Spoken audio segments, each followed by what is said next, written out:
How's it going, listeners? Welcome back to Cubold Cast. In this episode, we will be talking about the Resident Evil 4 remake in our new studio. Yes, new studio. It was weird. I was watching the preview over there and it didn't go live. And I was like, wait, are we rolling right now? We are, aren't we, Ben? I think there's a delay on that, so Yeah. we won't be able to see it for So a few seconds at least. this new studio has been about a month's work. We've come in here multiple times a week, just building everything. Wait, Yeah, that's a little bit better. Yeah. Are we rolling? Yeah, we are. Okay. Yeah. It said disconnected, so I wasn't sure. Oh, okay.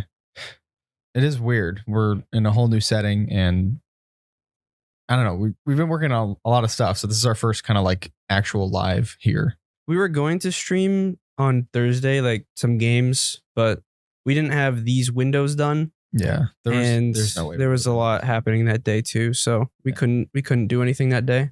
We've But also we're been, back. we've also been kind of gone for a little bit too. Like the last podcast we had was Through Discord. 2 or 3 weeks ago. So it's, Yeah, nice, Ben. I don't know, it's weird. Like we haven't been on camera in a while. Yeah. Ben's actually in the same room as us now. Yeah, he's right over there. Oh yeah. Still working out some stuff. Think we're good. Yeah, I think it's back. Okay. Or hopefully there's no dropped frames. We really got to fix the Wi-Fi stuff. Yeah, I know. Well, especially for next week, Yeah, if we're gonna stream here. Yeah, and yeah, which we could talk about that in the. Talk about that. Oh yeah. Oh, yeah. Next week's podcast is kind of special. Ben, if you can pull up that promo. Next week we have something that we're really excited for and something we've been working on. For those of you who have been following us for a while, you know that we're huge fans of the Little Big Planet series, and some other passionate people that are more talented than we are making a game called Restitched. It's by Trixel Creative, and we reached out and they're very excited as well as we are. And we're going to have them on the podcast next week on the 15th at 12 p.m. Eastern. Yeah, So we'll put out some stuff in the Discord and some other places too, just so everyone's ready and they know what the date is. We probably won't be doing comments that day. Maybe at the end, like after we're done with the whole stream, possibly. We got to see what Trixel's up for. It's gonna be more of a what is the type of podcast it's gonna be, like an interview, maybe an interview type kind of podcast. I mean, we want to keep it casual, but yeah, we have a ton of questions for them. Like we have a whole document of all these questions that we want to ask because this is something that we've been following for a while, and something we're really excited about. I haven't heard much about it recently, so I'm excited to see the progress or hear about what's going on with it. Yeah, I mean, I think Ben, they do like weekly updates, right? Or like on their weekly Patreon, yeah. Yeah, they're At the end of the very month, they usually release it for free. they're very good at updating everyone on what's going on. Yeah. Yeah, I don't usually follow people's Patreons and pages and stuff. Like I usually hear it from Chug. He's the one that updates me on everything. On Patreons? I don't know, just I don't like do Patreons. Game status. The only Patreon I ever like subscribed to was Nap for Minecraft. App? Like the texture, like the texture, the redo texture thing for Nap. Huh. The ultra realistic textures thing. I don't think I've ever done a Patreon. But that's the only thing I've really done on that. But I did a Patreon for an Ark server once. It was pretty fun. It was cool because like everyone had this little community going on there. And they'd help each other out with things. But yeah, next week is big for us. So yes, I want to make sure you don't miss that. Weird. I mean, we've been gone for a while. And there's a lot of stuff that we missed, like there's Jedi Survivor coming out. Yes, and they've been releasing more and more on that. Is that what, a couple weeks? April 28th is when Jedi Survivor comes out. That's the game I've been looking forward to for years. I cannot wait for that. It's gonna be sick. It's weird because I think I played that 2 years ago. Is that when it came out? 2019 is when it came out. Okay, so it was out for a while before I played it. Yeah. I think it was out for a while before both of us played it. Yeah, we heard about it and we're like, and then we eventually heard that it was a Souls-like, and we're like, yeah, we'll play it. Which is weird because we normally go to all things Star Wars. I don't know why we waited. Maybe the price. That is true. Yeah, I can't remember why I waited. It might have been the price. Oh, what's going on, Voxel Art? We see you in the chat. We're not doing a whole Q&A thing till later. Yeah. Yeah, I'm excited for that. I hope that they flesh out the characters a little more. Well, apparently the game is going to be way bigger than the first one. Like, they say 7 planets at least. Oh, wow. What was the first one? 3? No, the first one was like 5. Oh. But the thing is, apparently this game's going to be more open world. From what I was reading, there was some sort of comics they released that actually gave a whole bunch more story to the characters. And so people were talking about the characters in the comments. And it was weird because I didn't even know what they were talking about half the time. But I don't know where those are available or anything about comics. I don't really follow comics. That's weird. I wonder if, because I know Last of Us had some comics too. Apparently, Last of Us had comics first. Yeah, I heard that. That's weird though, because like, the guy that created the game created that story.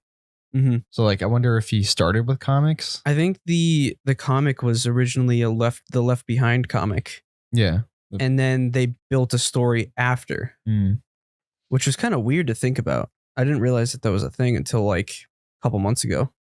Yeah. What's up with that Last of Us multiplayer thing they're releasing? Nobody really knows anything about it. Isn't it supposed to be? I heard it was supposed to be like a Tarkov type thing. I have no idea. I thought it was supposed to be somewhat Tarkov, but like kind of massive, not massive multiplayer, but I think you have like certain sections of the map and then you have to extract with materials and stuff. Apparently people are angry that The Last of Us on PC didn't come with their like multiplayer mode from the original. Apparently. I don't know exactly what it was exactly, but the multiplayer from the original I played for a couple weeks, but it wasn't anything special.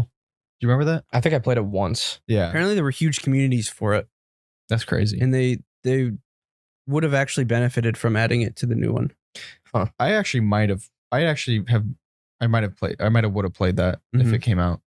I remember they used to have some Uncharted multiplayer mode. Oh, it was free. Uncharted 3? Yeah, Uncharted 3. Yeah. That was that I played briefly too. I don't know. I think Naughty Dog, when it comes to multiplayer stuff, like they'll tag it on, but I don't think it ever really sticks like too long. They're more focused on the single player aspects. Yeah, I mean their stories are amazing.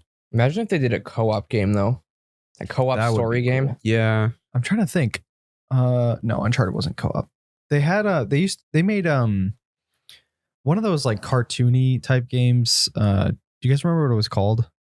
I don't know. Cartoony? Yeah. Crash Bandicoot. No, they didn't make Crash Bandicoot. It was similar.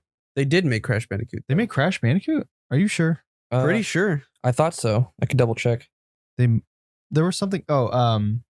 Jax and something else. I think I know what you're talking about. What is it? Jackson Dexter? Yeah. Did they make Yeah, Crash Bandicoot was at least published by Naughty Dog. Oh, okay. The developers. Huh. Because there's a new Crash Bandicoot 4. I'm actually curious. It's on Steam. Is Last of Us still mostly negative on Steam? No.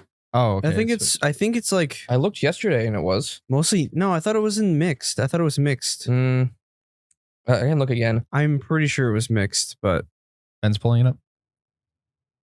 Valid Ben, date. Born in 2023. That's crazy. 1911, dude. Wow. Yeah, it's mixed. Oh, I looked last night and it was mostly negative. Yeah, apparently Zebby actually played the game yesterday and he's having crashes lately. And he said he tried it yesterday and he wasn't getting crashes. It's weird. So I think the main issue that people had with The Last of Us release on PC was that performance. You had to have like what, a 3070? 3060 was the recommended. I'm pretty sure it's recommended for 1080p. I saw these specs. They released a graphic with all the specs before the game came out, and I thought it was kind of high.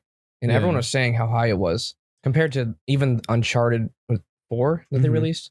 It was so much lower than that. But the thing is, like, if you look at it, Resident Evil 4 had amazing graphics. That game is insanely optimized. It's not about like, oh, it's like a newer generation game. This hardware can barely run it.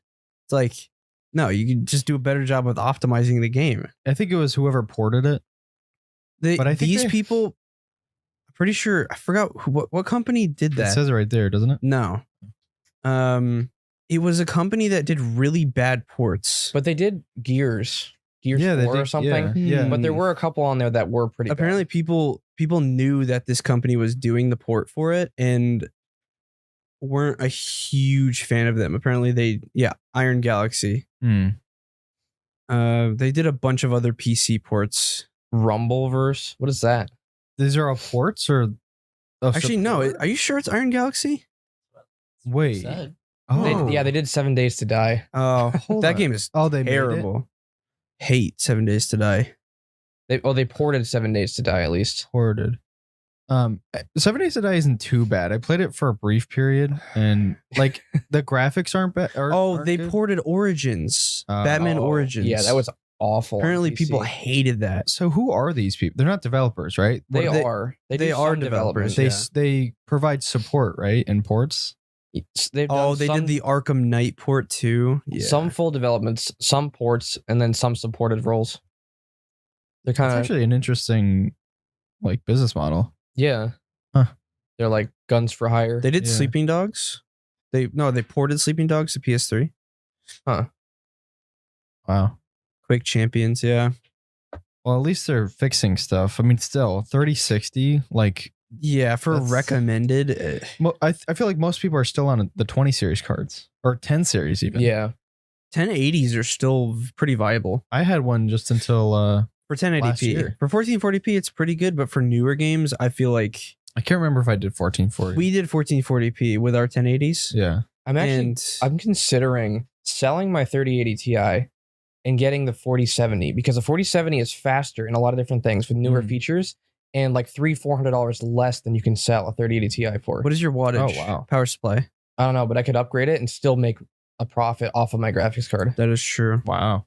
So it's actually crazy because people are still buying the 30 series for the original prices and the 40 series, like some are really high, but the 4070 beats out like the 3080 and I think 3080 Ti. I mean, it's insane what the 40 series can do, though. It's like with their new DLSS 3, it's so much better than DLSS 2. Yeah.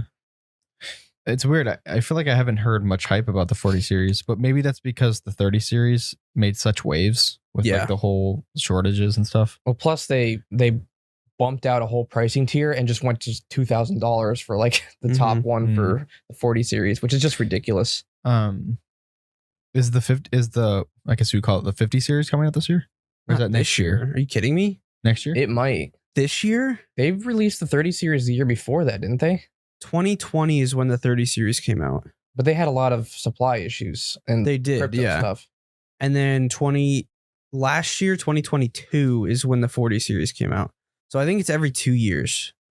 So I would assume next year sometime is when the 5000 series. That's when I want to get a new card. Get ultra wide. Yeah, I might even, depending on how powerful they are, I might even upgrade to 4K. I'm probably gonna do 4K too. 4K or either 4K or ultra wide or 4K ultra wide. Yeah, either one. But I don't know how expensive 4K ultra wides are because 1440p ultra wides. The one I'm looking at is the G9 Neo, which is like 1600. Well, let's just say that monitor will be your last monitor for probably like 10 years. Yeah. Oh yeah. Yeah. Plus, you can sell your other ones. Maybe make a little of that. That is true. Yeah. But because that would be, you'd probably be spending over $1,000 for just the GPU. Like yeah. And I don't even know what the next jump would be. Yeah. For what? Monitors. I'm just hoping that they decrease the wattage of the 5000 series. They probably because 1000 watts recommended for the 40 is ridiculous. I think I have an 850 watt. I have an 850 watt too. Then I would have to upgrade to 1000 watt. I'd probably get a 1200 watt if I needed to, if just to future proof. Yeah, yeah. Like, it's ridiculous. It's crazy how it almost seems like 1080p is still like the standard or like still the most adopted. It is definitely the most. 1440p is getting way more famous now. Yeah, a lot of people. I feel like more 1440 monitors though, like TVs and stuff. A lot of people still have 1080.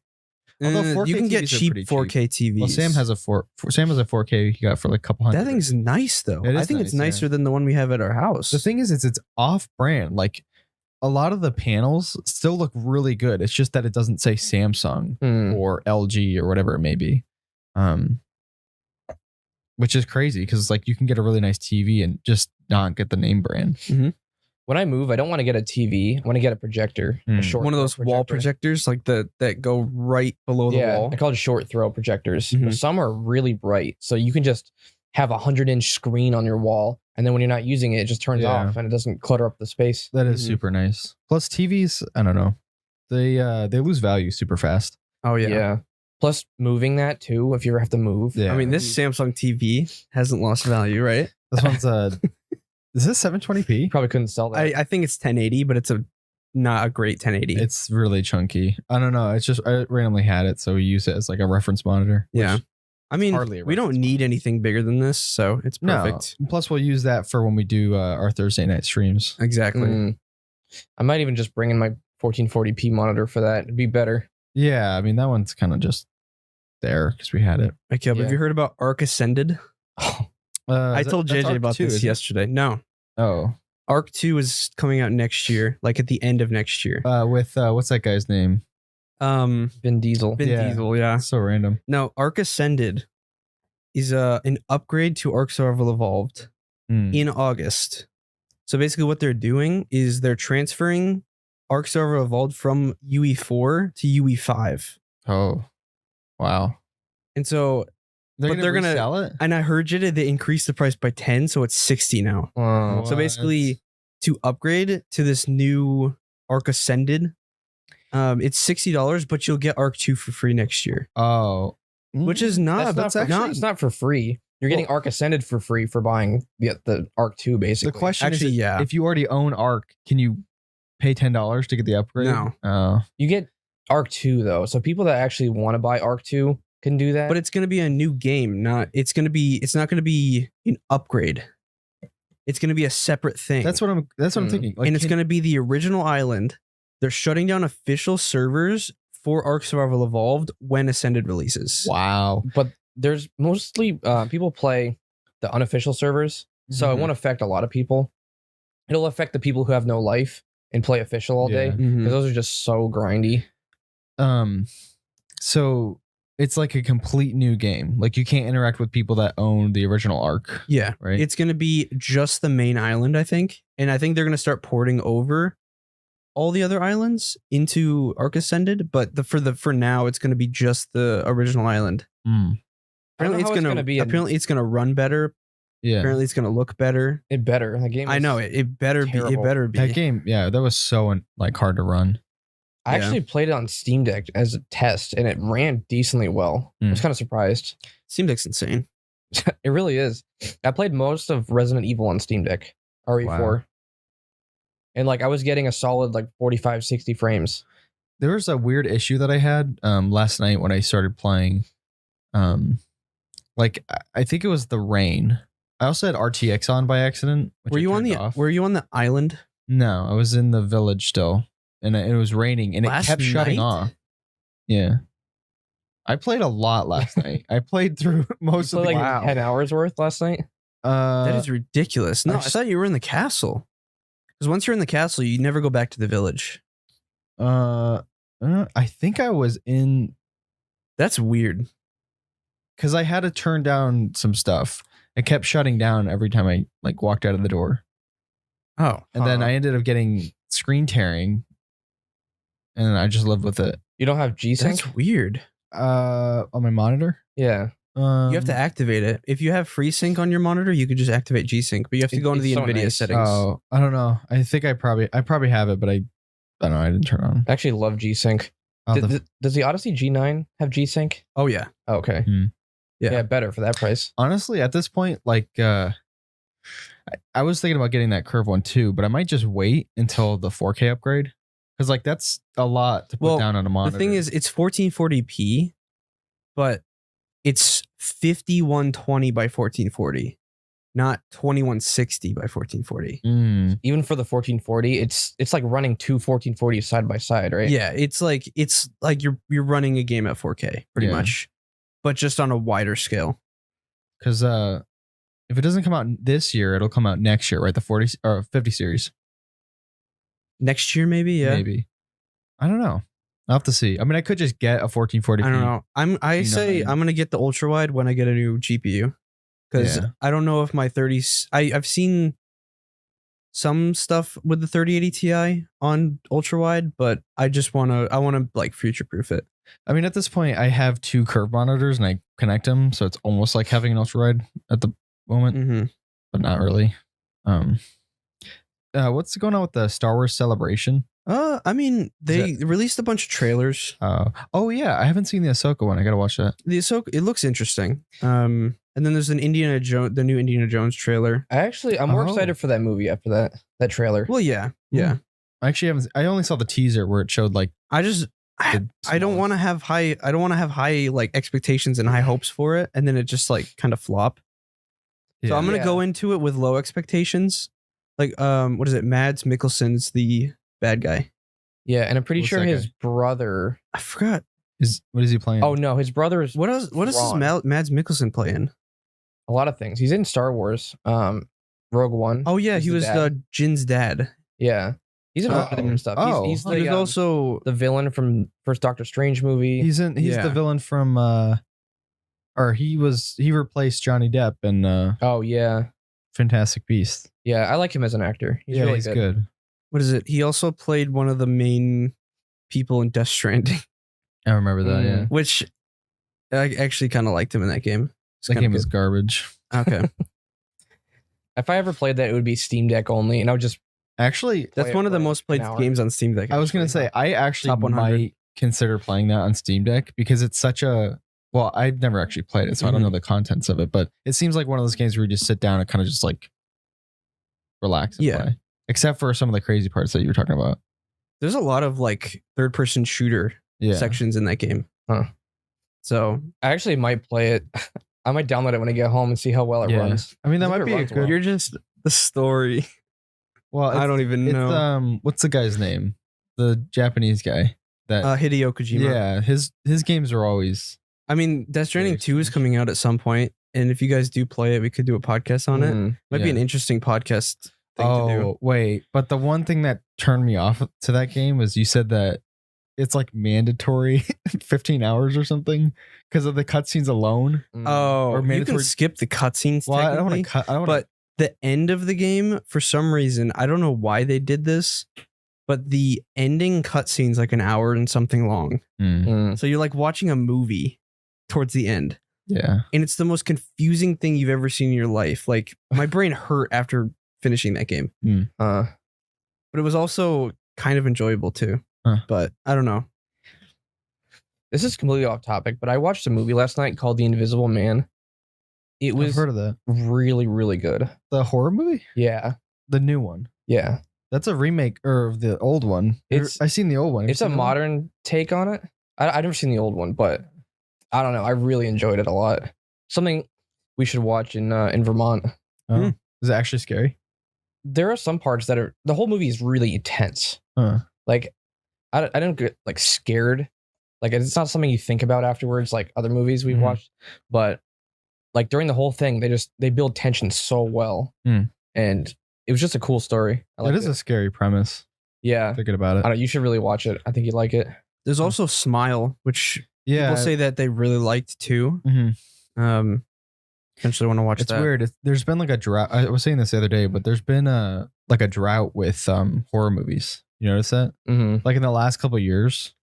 I don't know. It's been a drought in movies in general, I feel. I'm pretty sure horror is still one of the most profitable genres, though. It is. Oh, probably. It just seems like there hasn't been something that's drawn me. Yeah. Like the one I was thinking of was that Alien one by the Key and Peele guy. I never watched it though. Nope. Yeah, but I heard it was like kind of mid. So Nope. For the name of a movie?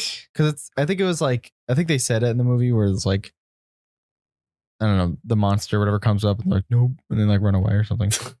I think that's what he was trying to go for. That was an interesting one. It wasn't bad. You watched it? Yeah. I enjoyed it. Like it makes you think a little bit, but it's not like horror. Yeah. It's not scary. Which his other ones were good. Yeah. What is it? Did you see the next thing on that we have on here? There's a live action Minecraft movie. What? Wait, so Jason Momoa is the main guy. That's not an April Fool's Day joke? No, it's not. It was something that came out a couple weeks ago. Jason Momoa? What? What are they gonna do? Live action Minecraft movie. Are they gonna make him like a Square head? What's up, Melon? You're at work? What's going on, Melon? I was telling Ben about this as we were walking in, and he thought I was joking. No, Are it's you a serious? legitimate thing. How is that even going to be a movie? Oh, well, I guess I could make a movie out of it. What is he? Ender What are they gonna Dragon. like CGI block That's what pieces I'm on him or thinking, like- something? I bet there's memes about it. We gotta see. I don't even know. It's probably going to make a ton of money just because of all the kids Oh wanting my- to see it. Yes, that's gonna be crazy. Melon, you love the new studio? That's nice. Put a lot of work into it. Oh, I can't believe this is a thing. It's a legitimate real thing, which is so sad. But Jason. Speaking Momoa. of April Fools, Sega released a game called The Murder of Sonic. it's like one of the top rated games on Steam right now. It's the most highly rated Sonic game of all time. And it's a Oh, detective wow. story about What is it? What is So- it? yeah. 90? I can't see the percentage, Ben. What is it? 98. 98. Yeah, that's Yeah, people It's actually a love it. game. Yeah. it's a what is it called? A visual novel? Yeah. Detective story. How long is it? No idea. I don't know, but I kind of want to play it. That Like, actually looks. It's their Did best he actually Sonic die game. in the game? Yeah, he's straight up dead. I'm pretty sure. Like I don't. I It's an haven't seen April the ending. Fool's thing, but yeah. Oh wow. Look, go to one of the pictures, Ben. There's a picture of him dead on the ground, and there's ketchup next to him. Yeah, supposed to be like blood. What? This actually looks fun. I kind of want to play it. That's yeah, it looks funny. interesting. It's awesome. I'm trying to find like someone doing a Photoshop of like a realistic Photoshop of him as Minecraft dude. I don't Someone's gotta know. do AI deep fake of Is it. it gonna be like the world is Minecraft, or is it gonna be? I'm just so confused on how that's gonna play out. I don't know. People are obsessed with doing live actions though. Like the you know that movie what can I say but say you're welcome. Oh, the Disney one. Yeah, Maui or no, Maui? Moana. Yeah, They're doing a live action. Like that didn't come out too long ago, but they're doing a live action with The Rock. Cuz he did the voice Yeah. acting, but he's like That's funny. they're obsessed with I mean doing- that's Disney, and it's such an easy cash grab for them because people Yeah. already like the cartoon, so they'll They go don't see have the to make live anything action. new. They just make the Lion King live action, and people go see it. They're doing the Little Mermaid now, and all the other ones they've done have made. It was Buttloads of money. funny with the Little Mermaid. You saw the couple headlines where it's like, they needed to CGI some water in because she didn't know how to swim. Yeah, it's weird. She didn't know how to like the That's the main crazy. person who's doing Little Mermaid didn't know how to swim. Yeah, I think we've mentioned this before, but like, this is Disney, like $1 billion company. They could literally pay someone to give her swimming lessons. yeah. It wouldn't be that hard. She could learn in like 2 days. Moana, yeah, Melon. So Sony Sony's making a handheld, but also I saw the other day that Asus is making The ROG one, Yeah. yeah. Steam Deck is getting some copycats. here. No, I don't Oh think yes, it's actually copycats. gonna- Yeah, but the people have heard rumors that the Sony one is going to be remote play only. That would make That- sense. That doesn't seem appealing to me because It's not. didn't you try remote play? Yeah, on my PC Yeah. with actual good connection, and it's horrible. Yeah. Well, Steam Deck has it, and I like that as another option. I'm not gonna buy a console just for that. Yeah, but Mhm. the Steam Deck one is amazing. Like I tried Hogwarts when you were doing that. yeah, And it was like seamless. it was impressive. It wasn't even wired connection. yeah. Yeah. Just Now- through Wi-Fi. Yeah, I had it upstairs playing on the TV, and it was perfect. And like if you connect it through wired, there's like zero latency. Do you know if the Asus one is going to be the same thing? I think it might be streaming. I don't But- know. Do they have like some sort of proprietary like thing where they can make it powerful and like that small? Like that doesn't make any sense to me. Wait. Why aren't people making Why- hardware? why doesn't- I was Mm. just thinking about this. You know how iPads have like the M.2 chips and stuff? Mhm. Yeah. Why doesn't Apple come out with a handheld? I don't know. It's probably down the pipeline. They have so many plans. Like they're gonna make a car soon. They're making Yeah. a VR. Yeah, they're making. I mean, which I why think people- not make a handheld with the M.2 chip? They've never done gaming. Yeah, Yeah, true. I say, I don't know if they're gonna do this eventually, but they could literally dominate if they started selling their CPUs. Like I don't know all the technical bits about it, but if they were able to like sell a motherboard in a CPU where I can put a motherboard in a CPU with my GPU, like replace my AMD, Mm. then it wouldn't even be a fight really Mm-hmm. because they're so powerful. Yeah, I mean, I think they've done really well with what they have. They have their closed off ecosystem, and they make sure it runs perfectly on that. Yeah. If they open that up to other systems, it would open up a whole bunch more issues that they'd have to deal with on the side. Kind of like what Microsoft's dealing with at times. Yeah, and I like Windows. I have that on my desktop, but I love how closed off Apple is in terms of support and all that stuff, because Windows has so many issues that just pop up out of nowhere. That's why I always recommend getting like a MacBook, because for whatever reason there were so many Windows based laptops and they always break or are filled with viruses within a couple of years. Like yours isn't, but yours is like a super high end one. And he also knows how to. Mine's not a high end one, isn't it? It's got higher. It's a 1650 Ti. Yeah, but it's not over 1,000, right? It was around 950. Okay, but with the MacBooks, like they'll last so long. Yeah, way longer. And if you want something as powerful as a MacBook, you'd have to either get a powered up gaming laptop that has like half an hour of battery if it's not plugged in. Mine's about an hour and a half, I think, or if like it's an not tethered. Yeah, or like an Ultrabook kind of thing, like the Razer Blade or whatever. And you get the super loud fans with those, and there's heating problems. And I had a laptop for a couple of years, a powerful gaming laptop. Once I switched to Mac, it changed a lot of stuff. It was so much better. Like even the iPads that we have, the chips in these are probably more powerful than many of the Windows laptops out there. Yeah. Look, this is my first Apple device. It's my. Oh, do you like it? Yeah, I like it a lot. Yeah. There's something about like the whole interface and the whole experience is just so. It's smooth. It's very refreshing. So for a desktop, I would always stick with Windows. Yeah. But for mobile devices, including laptops, I would definitely go Apple. That was weird. I heard something, but I can't seem to break away from my desktop Windows setup. Like I've even tried solely working on my like MacBook laptop, even connected to a monitor, and it still feels like, I don't know. I think it's years and years of like being on a Microsoft. There are some things about Windows that are much smoother. Like obviously the Windows, that's the whole thing Windows built their system off of. Switching between those is more seamless. Yeah. There are like slight delays when going back and forth to Windows on Apple stuff, and that actually sort of breaks the workflow. But when I'm running just a laptop, it's fine because I use the gestures and swipe stuff. We can get into the game now. Yeah, the game. We have a lot to talk about with the game. Oh yeah, I actually just finished it this morning. You had to speedrun it a little bit. A little bit. I mean, I was playing it. I played it last night. I'd say like more than half of the game just last night. And then I finished the last 2 chapters this morning. You said you beat it in 13 hours.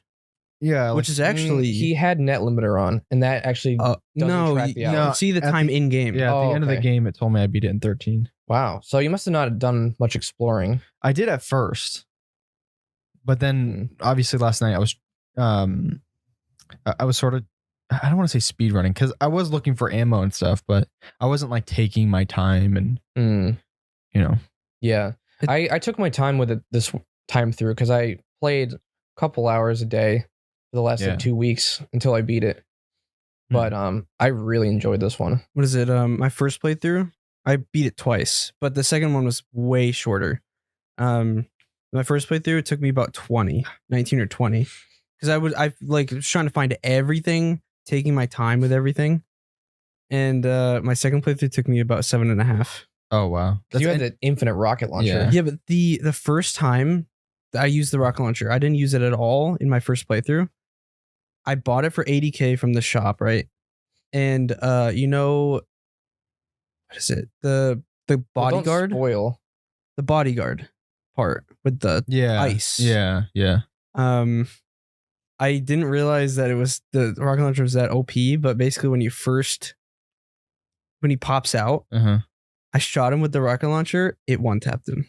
Wow. That specific boss fight took so much of my ammo. Did you kill it? I did. I used every ammo piece I had and he didn't die. While he was frozen? How'd you get away? You have to... Oh, you wait. Yeah. While he was frozen? I shot him while he was frozen a bunch of times, but it's 3 times the damage if he's frozen. Yeah, I only found 2 of the freezing chambers though. We can back up a little bit though. Yeah, sorry if that we got too into it too quickly. The Resident Evil series, for those who haven't played it, is this one's third person. Some of them are first person, but they're shooter games with puzzle elements. Mm-hmm. And they have a lot of Japanese not inspiration. They're made by Japanese people. So like you can see like the Japanese influence in a lot of them. So some things are really over the top.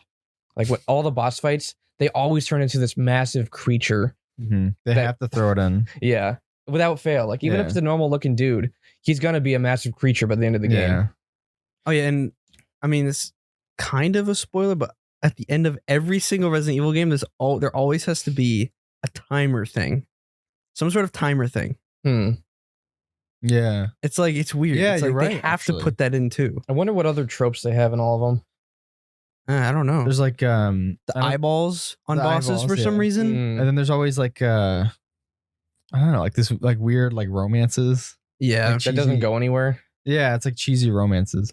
It's also important to note that these are horror games as well. Like this one, horror action games. Yeah, this one especially. There was certain parts in this game where actually like it was actually pretty scary. Certain enemies, I think you know what I'm talking about, but it was unexpected. I definitely felt the horror in this one. There were a couple really cool scenes that were pretty tense, I would say. Yeah. Not like there aren't a lot of jump scares. It's not that kind of game. Mm-mm. It's not the kind of game where you hide from the monster either. It's the kind of game where you have to kill the monster and dodge his attacks and stuff. Yeah. It felt like Village. It did, yeah. Or no, actually no. Well, Village felt like this one because it took a lot of inspiration from 4. So technically this game came out, I can't remember when the original 2005. Yeah. So it had so much inspiration from Village. Like going through, I was like, oh, this looks like Village, but obviously Village looks like that. No, Village took inspiration from the game. Yeah. It's more than inspiration though. They straight up took like entire settings and just made them look different. Oh yeah. Yeah, I mean like there's the village and the castle, and was there a lake in Village? There was a laboratory, but the lake was a lot smaller. Yeah. Mother Miranda. Remember that? Yeah. They straight up took like you're right. Fights. Yeah, you're right. Yeah, they did take a lot from it, but they knew that people liked that game a lot. Well, Resident Evil 4 might have been like one of, if not the most favorited. I think it was. It's the most famous Resident Evil. Yeah, maybe, and then a contender would be 2. I think. I don't know, because 2 was Raccoon City. That is actually you're right. I think those 2, but I think definitely 4 was the most popular because I remember watching my older brother play it years ago, and it always just terrified me. For whatever reason, it was always like the chainsaw dude, which I think a lot of people can relate with. Yeah. He's kind of iconic from that game. I actually started playing 2 again. I never played Claire. Is that her name? I never played her story. So I started from the beginning. No, I didn't beat it. I just started it. I haven't got to the Mr. X part. But it's kind of cool to see the dynamic between the 2 games, because the Resident Evil 2 is slower paced, more puzzle focused. 4 is more action based with light puzzles thrown in. Because I remember in 2, I got stuck at a couple puzzles, like where you have to actually inspect items and open them up and stuff. Yeah. 4, I don't think I had a single issue with puzzles at all. You didn't have to inspect stuff before. Yeah, that's weird. I actually started inspecting stuff, and I was like confused as to why nothing was popping up. Because I remember in 2, you'd find like a little notch or something in an item, and you'd open it and find a little piece of a puzzle. I really like that aspect of it, and I think that was in maybe 8 too, or no? Yeah, and in 7. It's just weird that they didn't include it in 4. Yeah, you had to inspect a lot of stuff in almost all of them. Huh. Yeah, but I actually like the slower puzzle focus. And I actually think that the whole like giant guy pursuing you is scarier in some cases. Like it's very tense, at least. I think 2. Okay. I was saying I think the most horror out of all of them would probably be 7. 7, yeah. Because it's first person, and that one had a lot more of the, I don't know if it had jump scares. And it's very nostalgic for us. Yeah, that we played. It's on Cubold Gaming. You can go and see. I think we beat it in about 8 hours, but we spent one night just streamed the whole game. I need those burritos again. The chimichangas. Chimichangas. I know 3. You already played it, Chug, but it'd be cool if we streamed 3 for one of the streams coming up. I'd be down. That's like 6 hours or 5. Like literally like about 5. Yeah. Yeah, we do. It's have not to play long. That one. That one's a good one. Well, you can have you guys play it. Well, you just watch. I could just watch you. Because I've beaten it before. Yeah. Yeah, it'd be easy for you. You'd remember a lot of the stuff. So Probably. yeah, and it's very, very short. So And that one's Raccoon City as well, right? But different yeah, but perspective. it's during. Yeah, it's on another section of the city. I'm kind of during curious, because like the whole Resident Evil series follows a couple main characters. There's Leon, There's a bunch. There's Claire. There's Jill, which is the main character in 3. Then there's Chris. Chris. Yeah, we played him in, or he's in one of the other ones. Mhm. But And then there's Wesker, who was in the first game oh, does he ever show up again? I don't know if he does. in 5. Oh, okay. Which What I is started playing 5, and I feel like it'd be more fun having a couple people play it because it's a co-op game. Oh yeah. I'm actually curious. So what is the first game? Why didn't they remake the first game? Is that in Raccoon City or like?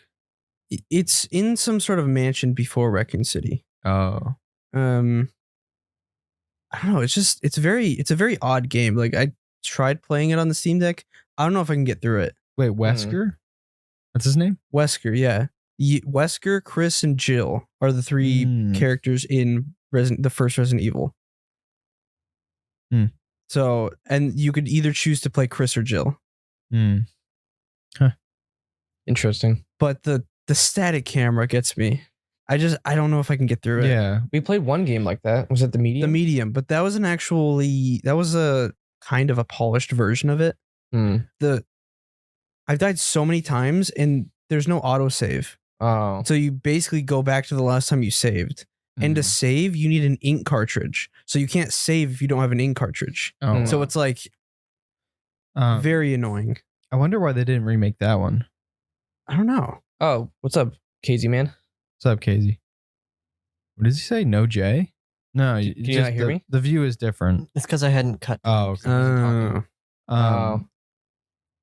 Yeah. Every once in a while, you can pull up the full view, Ben. Yeah, but that is weird though. I'm kind of curious why they didn't make the first one because I kind of want to play it. The first one. Like, I know. I want to play a remake version of it, but at this point, I'm actually very invested in the Resident Evil games, the remakes. I'm gonna be sad once I finish playing 2 and 3 because I don't know. I need like a new Resident Evil experience because they're so polished. I'd recommend. I beat Resident Evil Revelations. I'd really recommend you guys play that one. I heard that one got crap reviews. Like I played that a little bit. Do you remember when I played that? No, I played like 20 minutes of it. But it swaps between 3 different characters. Is that with Jill? It's with Jill and then another guy named Parker. Oh, and then some other random guy. I don't know what his name was. You know what we should play? The Evil Within. Yes. Yeah. I've beaten the first one actually. Yeah. Or I was planning on buying them. I don't remember. Because those games are very similar to Resident Evil. I couldn't get through the second one. Oh, really? I mean, I could, but I just didn't have the patience for it. Oh, I do own it. Okay. But I heard they're pretty good. First one is, yeah. Yeah. So I'd be down to play those. What I might do is I want to play 3, and then while we're waiting for the next remake, if they're gonna do one, which these are so successful, I wouldn't be surprised if they do. We can play those in between. Well, I mean, we could always do in a couple weeks. We could do maybe stream the whole game of Resident Evil 3 on stream on Thursday, and then do a podcast on it on Saturday. Yeah, and then do that. I mean, not next week because we got some creative stuff next week. We may want to save some games for the Halloween thing this year because I don't know what else we're gonna play.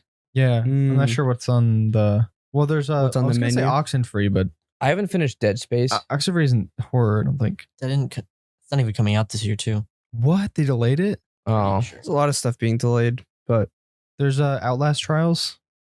I wanted to play the demo for that, but I think we were in Vermont when the demo was happening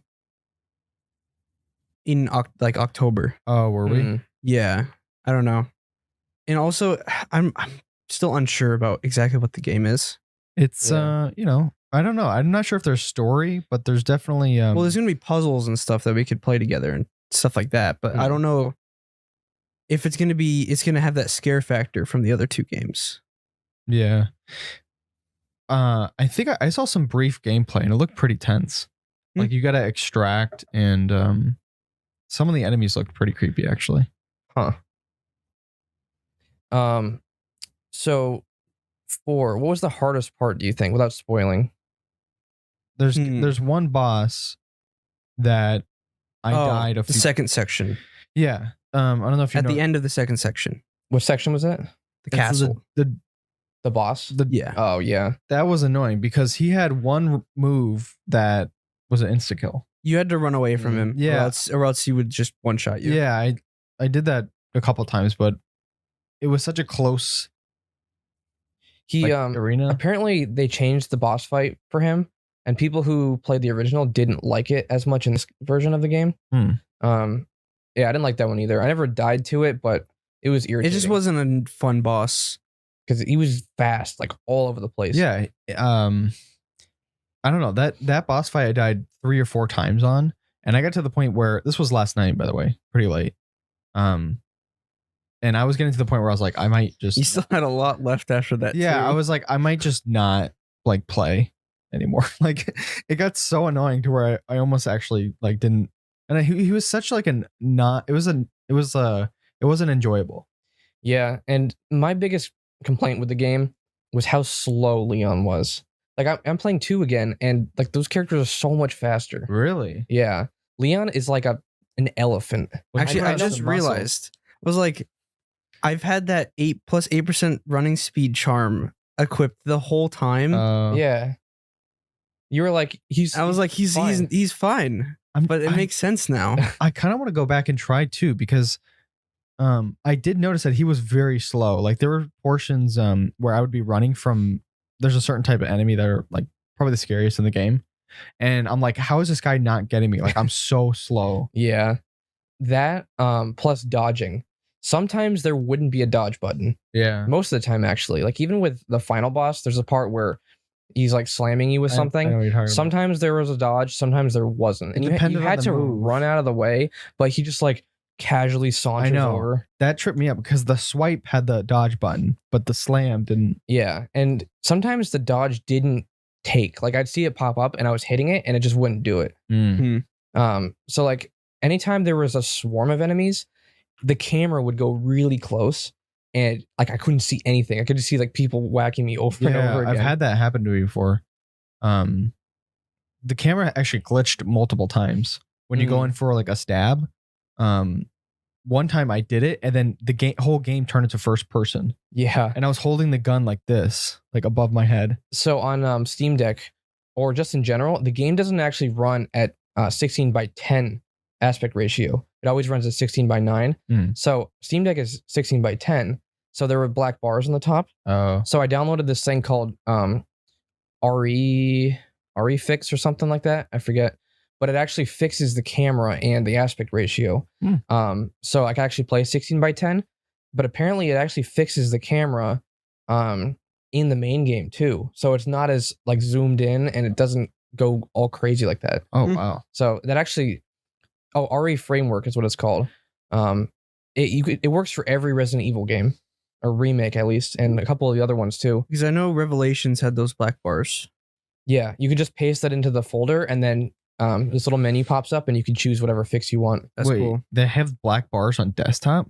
No, that's 16:9 on the Steam Deck. Oh, okay. I didn't play Revelations on my desktop. I played it on the Steam Deck. Those are a couple hours, right? It took me about 8 Oh. Revelations, but Where is that? it was over the course of like a couple of weeks. I would only play for like an hour at a time. Does that take place after 2? After 3, maybe? Yeah. It has Chris in it too. But people thought the camera was pretty claustrophobic, and in some cases I agree. So like you can actually turn up the FOV or whatever, so you can see more, and it's not as annoying. Especially with guns, like people didn't like how when you zoomed in, half the screen was blocked by Leon's body. Yeah. Which I could see how that would be annoying. Did you guys see the speedrun strat? Where if you have a rifle with the long scope, if you back up to a door, have the scope out, and you flick the your mouse or your controller in a certain way, and you click the interact button at the same time, you'll just open the door from the other side. What? So literally people are like, the speedrunners are actually just like running up to a door, aiming at the ground, boom, open up the door, and they just run to the next area. you can skip the entire mine cart thing section later on. And you can also skip the dungeon section, if you know what I'm talking about. Dungeon. Oh yeah, With the castle. In the castle. Oh, You can skip that entire section. Wow. That's so crazy. a lot of speedrunners are just doing that. I'm not into speedrunning, but that's pretty cool. That is Mhm. cool, actually. Yeah. Some of the achievements are ridiculous. That's why people are using that to get the achievements too. Yeah. The S plus thing. People are kind of upset at how difficult it is. Professional mode makes enemies just bullet sponge tanks, and they actually remove a bunch of things too. Like I think they might get rid of stealth. Like you can't actually kill them with knives and stuff like that anymore. But really? Something like that. Yeah, people were upset. Huh? Oh, sorry. Continue. And like you have to play through the full game, not NG plus, on professional mode and get an S plus rank. Which is beating the game within, I think, 8 hours. Wow. What in the world? And it took me on standard with a infinite rocket launcher to get under 8 hours. Wow. Actually, not technically. I could probably beat it in way less than that, but I got it like in like chapter 12 or something. Well, they actually released microtransactions where you can buy those upgrades immediately. Mm-hmm. So what people are doing is they play it on S and they get the Tommy gun. If you use the upgrade ticket, that gives you infinite ammo. So basically, they beat the game on professional, get the upgrade for the Tommy gun, pay real money for the microtransaction, and then they upgrade it to infinite ammo so they can beat the game pretty fast. What? Mhm. Can you buy that microtransaction to first playthrough? Yeah, you can buy it. They Why released can't it a you couple just days use ago. the infinite rocket launcher? Because S plus, oh, that's right. you're starting from scratch. Yeah, so you're right. You have to wait until chapter 2 and you can get the Tommy gun, and then you use the exclusive upgrade, which gives you infinite ammo right off. And the then bat. I think you need to get S plus on hardcore. Then you get the Ashley armor costume, which lets her not take any damage Oh, wow. or get taken. Oh, that would be so helpful. So what was that one? There was one achievement that you showed me. It was like you can't use health regen at all. oh yeah, you can't use any health healing items at all. And it was one of them was only use knives and handguns. Mm-hmm. And then there's another one that's don't talk to the merchant at all in an entire playthrough. Oh, That'd be awful. It's like at least like put one of those maybe, but not that would mean you can all only- different ones. That would mean you can only use the pistol and the shotgun. No, pistol and the knife. Well, you find the shotgun in the house though. Yeah, but you can't use it, Oh, or else but you don't get merchant the one. achievement. Oh, that's paired with that, The merchant one? where you don't talk to the merchant at all. I mean, You probably want to do it in one. no, the knives and handguns one, you definitely want to talk to the merchant. Oh. And you can't even use the speedrun strat with that. Which yeah, one? The knives and handguns. unless you can put a scope on a Mm. pistol. I don't know if magnums work for it. It's not a handgun. It's a magnum. Yeah, you're right. Wow. The speaking of, you said that there was that mode, professional mode, that made the enemies sponge or Yeah. bullet sponges. I actually felt that this game was worse, and I wasted so much ammo on enemies than I remember from 2. Because Like- there are way more enemies. Yeah, and oftentimes they'll be wearing armor, and then you only have to like hit them in the head. Yeah. But there were swarms and swarms of enemies towards the end of the game. I'm sure you know what I'm talking about. Like Yeah. that one section that's really tense. I was getting so mad. That was this morning. And then you see the laser Yeah. or the RPG. Mm, That Did you get was killed by that? Yeah, multiple times. See, I died once at that part. And I had to restart the whole section, so I was annoyed at that. Mm. But I would snipe everyone first, and then I'd throw grenades and kill big hordes of them at once. you know the AA gun thing? Yeah. What You can literally just chuck a grenade up there and blow it up. You don't even need to go up to the gun at the Oh, top. I never had issues with that because I sniped A the normal? dude who was manning it. On any. You can just throw a grenade at it and then Wait, it blows up the no, AA no, no. gun. Are you serious? But you snipe the dude who's manning it, and it won't go off. No, you don't anymore. snipe him. You shoot it with the turret and then blow the thing up. Yeah, but you don't need to go to the turret. You could just Yeah, you throw a won't. grenade up there. Oh, the big one. Yeah, the the big one. the- Oh, I didn't know that. Yeah, you don't have to go up to the thing because if you go up there, you're gonna get swarmed up there. Yeah, that was annoying. I actually died at that part. That's where I died, and I had to restart it. The big dude with the cow head, I upgraded my Magnum all the way, so I threw a big grenade at him, and then I just one-shotted him. With the Magnum. The what's that Deagle one? Like See, that one's good. That one's good because it's more controllable. yeah. But the broken butterfly is probably the most broken weapon, I mean, besides the RPG, because especially with the upgrade ticket, which I never got, it's 1.5 times damage. But you can one tap most bosses. Oh wow. I got 2 upgrade tickets using spindles. I didn't get enough of those. RPG is one tap. That's definitely a one tap. What but about like the Magnum is one tap? the broken butterfly, you can like within a couple hits they're dead. It's really Wow. fast. The magnums are ridiculous. Yeah, the bullheaded guys I was able to kill with 2 bullets with the Deagle thing. Yeah, but I the just broken use a butterfly is shotgun like, on those dudes. I think the one that the works, Deagle yeah. one is like 80% of the damage that the other one is. Huh. Something like that. And then when you get the exclusive upgrade, it just destroys Oh. it. Yeah, you know that revolver that you have to get by playing, I think it's hardcore, handgun. the handgun. It's infinite. You can get that by doing mercenaries. Just get S plus. I was watching a video of someone doing it earlier. Basically, if you get S rank on all 3 of the maps with one character, you can just unlock it. I don't even know what mercenaries is. What is that? They had it in Village. I never Basically, played it. it was in the original Resident Evil 4. Basically, it's like a time mode thing. They throw you into the map and you have to try to, like, you get score for killing certain enemies. You get score for doing combos. You get like stuff like that. I actually didn't try that. I never tried it either in this game. I did but- the shooting ranges. I 100% S ranked and got 3 stars on the first 3, but then you started to use the TMP. and multiple different guns. Well, Shotgun? the multiple was fine. The TMP though, that's the SMG. It's completely RNG because if you want to get the 100% rank, you have to hit these little targets that are on the enemies. And even if you were completely aimed, the reticle fully covering that target, the spread is random. So Yeah. it could just like fly to the left or the right, and you have zero control over that. So people were furious about that, and I was so annoyed. Wait, did you know about the charms in the cases? I knew. Yeah, you showed me. I don't know how to equip them though, so I never did. Oh, you just go to a typewriter, and at the bottom it says customized there's the case. typewriter. I was trying to find it on the merchants. Also, you can store stuff that you don't want to in the typewriter, Oh. like guns that you don't want, but you don't want to sell, Oh wow. or like pieces of guns. Like let's say you had the thermal scope, and you don't want to use the thermal scope, and you want to use the other one. You can store the thermal scope. I never used the assault rifle. I never either. I didn't buy it. It was a waste. You of don't have to ammo. buy it. You get it for free. When? You find it in. Oh, I didn't find it. I don't want to.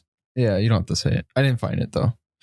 It was funny. I think it was chapter 11 or 12. Maybe it was even 13. At the start, I don't know if you heard this, Jay. I was telling Chug this earlier, but at the start of the chapter, I went to the merchant. I saw the Deagle handgun or the Deagle pistol thing, and I was like, "Oh, this is way better than the pistol I'm using now." So I sold my pistol, thinking that the Deagle would use the same ammo. So I ended up with two bullets, and then I went through that whole chapter not being able to use any of my handgun ammo. Which, for anyone who hasn't played the game, the handgun ammo makes up like, I don't even know, like 80-90% of the ammo that you get from drops. So you couldn't have sold it and bought the pistol back? I had to wait till I get to the merchant. You lose all upgrades on it if you sell. Yeah, and I couldn't. I was already.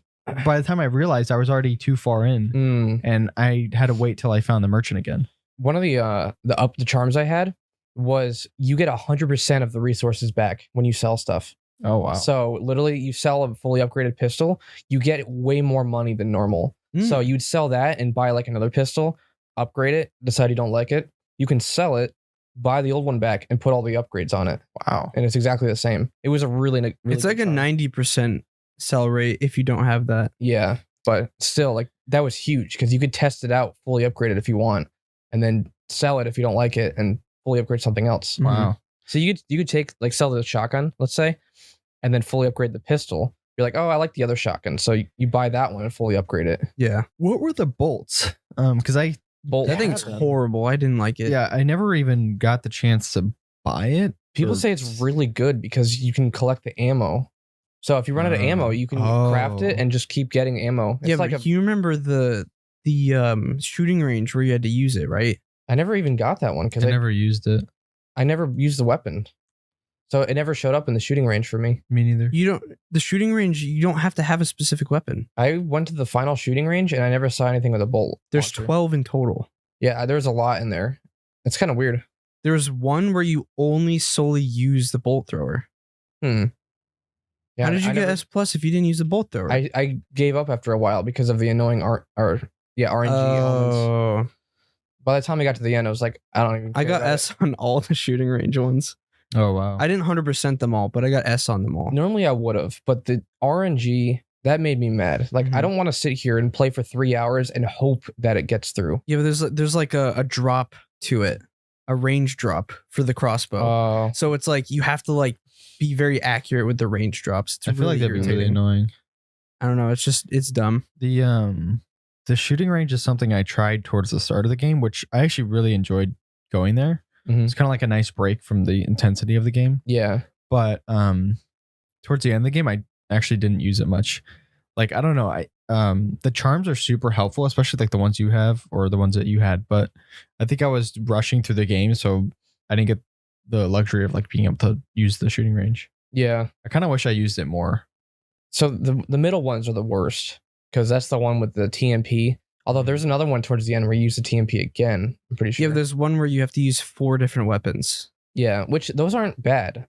Like if you figure out the best order to use them, those are actually easier than the one where you just use one type of weapon. The hardest one was the crossbow one. I never saw that. I did not like that one at all. Huh. But yeah, they were pretty fun for a while until the RNG. Yeah. I just want to get the achievement, which is getting S. Yeah. I actually only got A. I don't think I ever got S. Mm-hmm. That just means you hit all of the special targets. You just need a specific score. Oh. Huh.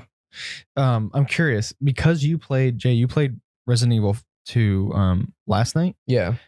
How do you think the gameplay compares? Like, because obviously, Leon is super slow in this one. Yeah. Like, how do you think is the gameplay tighter with this new one? It is in certain ways, but I don't feel like it's tight enough for the action in the fourth game. Because it feels very similar to the second game, but the second game is a lot slower. So the game's zoomed out more, isn't it? It is zoomed out more, and I do like that. The guns don't feel as responsive. Like when you shoot an enemy, they don't react like they do in 4. And I think that was a complaint I had when we played 2 a while back. It just doesn't seem like it's doing anything to them. Well, in 2, if I remember, it was you needed their head to explode for them to be officially dead. Yeah, they could die without that happening, though. They could, but you might come back later to a certain spot and see that guy walking around again. Yeah, and I kind of do like that. Once you get a bunch of ammo, it feels a little bit better because at first you only have like 5 bullets and you have to save that.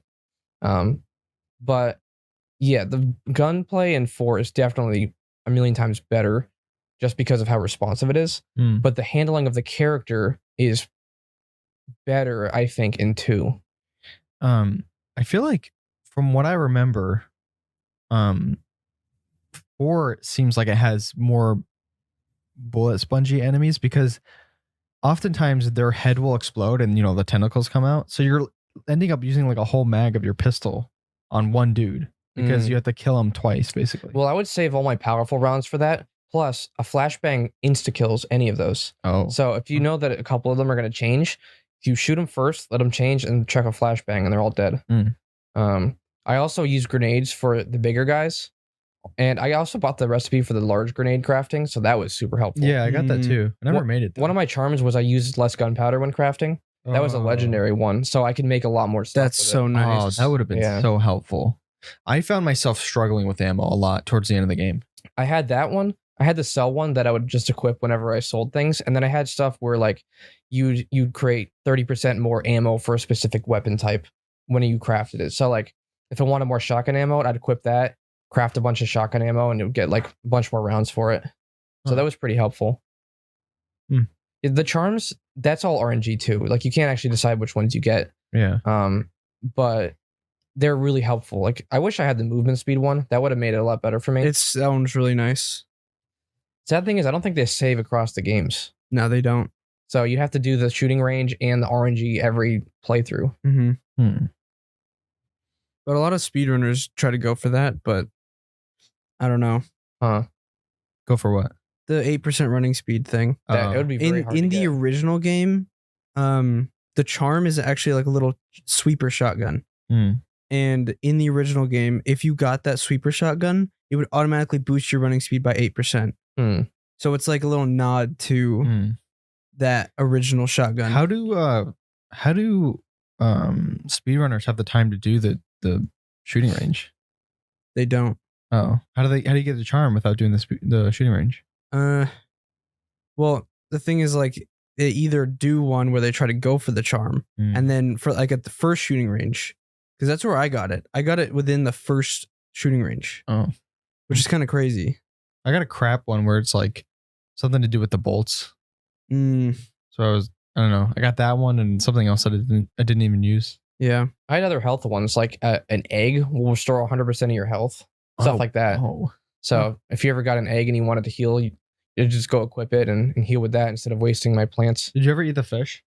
Yeah, I had a charm that actually restored 100% with the fish too. Imagine you ate the fish that you needed for the.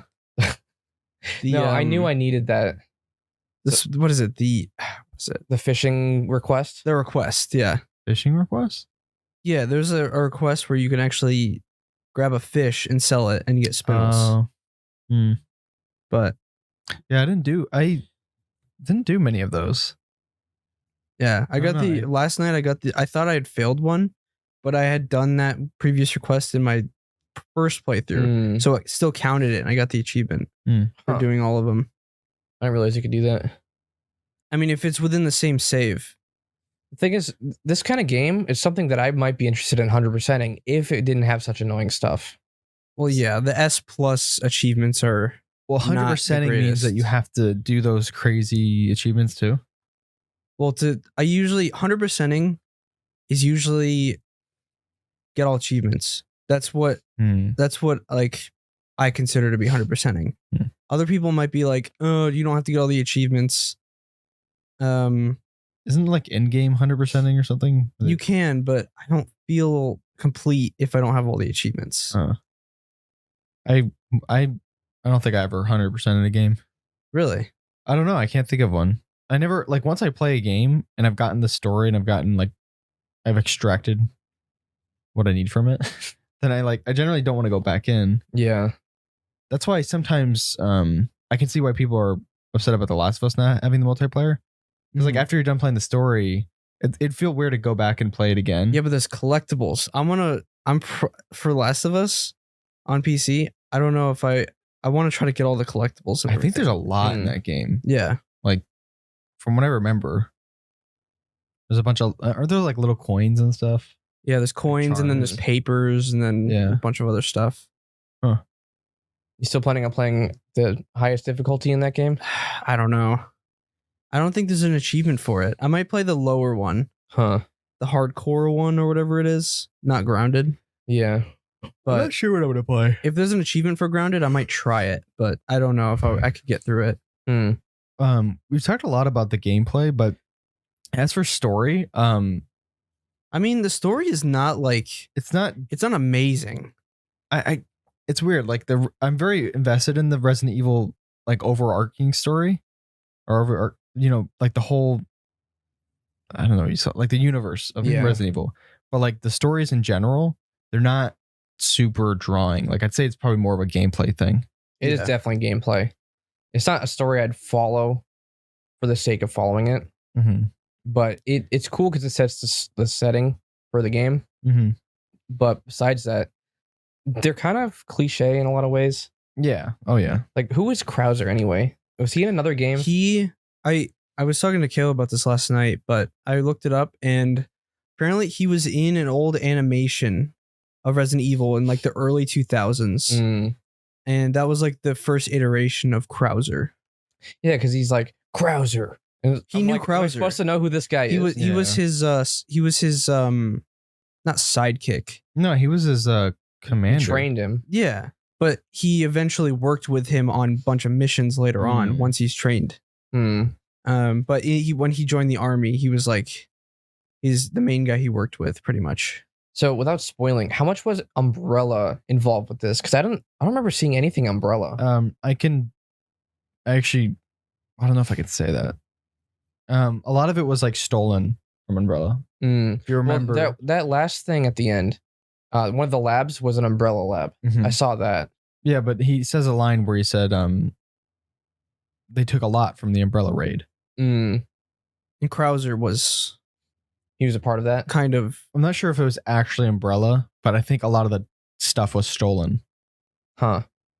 So I wonder, does anything ever get resolved with Umbrella in any of the games? Or is it just like the mega evil company? The latest one's Village. Yeah. I don't think anything was resolved. There was nothing resolved, pretty much. So it's just they're kind of the villains, and there's no overarching plot to destroy them or anything. It's just, let's deal with the latest mess. If you remember, I mean, it's kind of spoilers for Village, but basically, the ending cutscene was heading to the BSAA headquarters, and the BSAA are the bioterrorist group. They're against bioterrorism, which is basically Umbrella.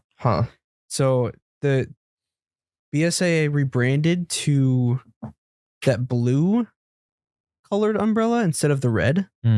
And I think they kind of had like a spin-off of BSAA. So they were going to go to BSAA headquarters to take out the corrupt people there.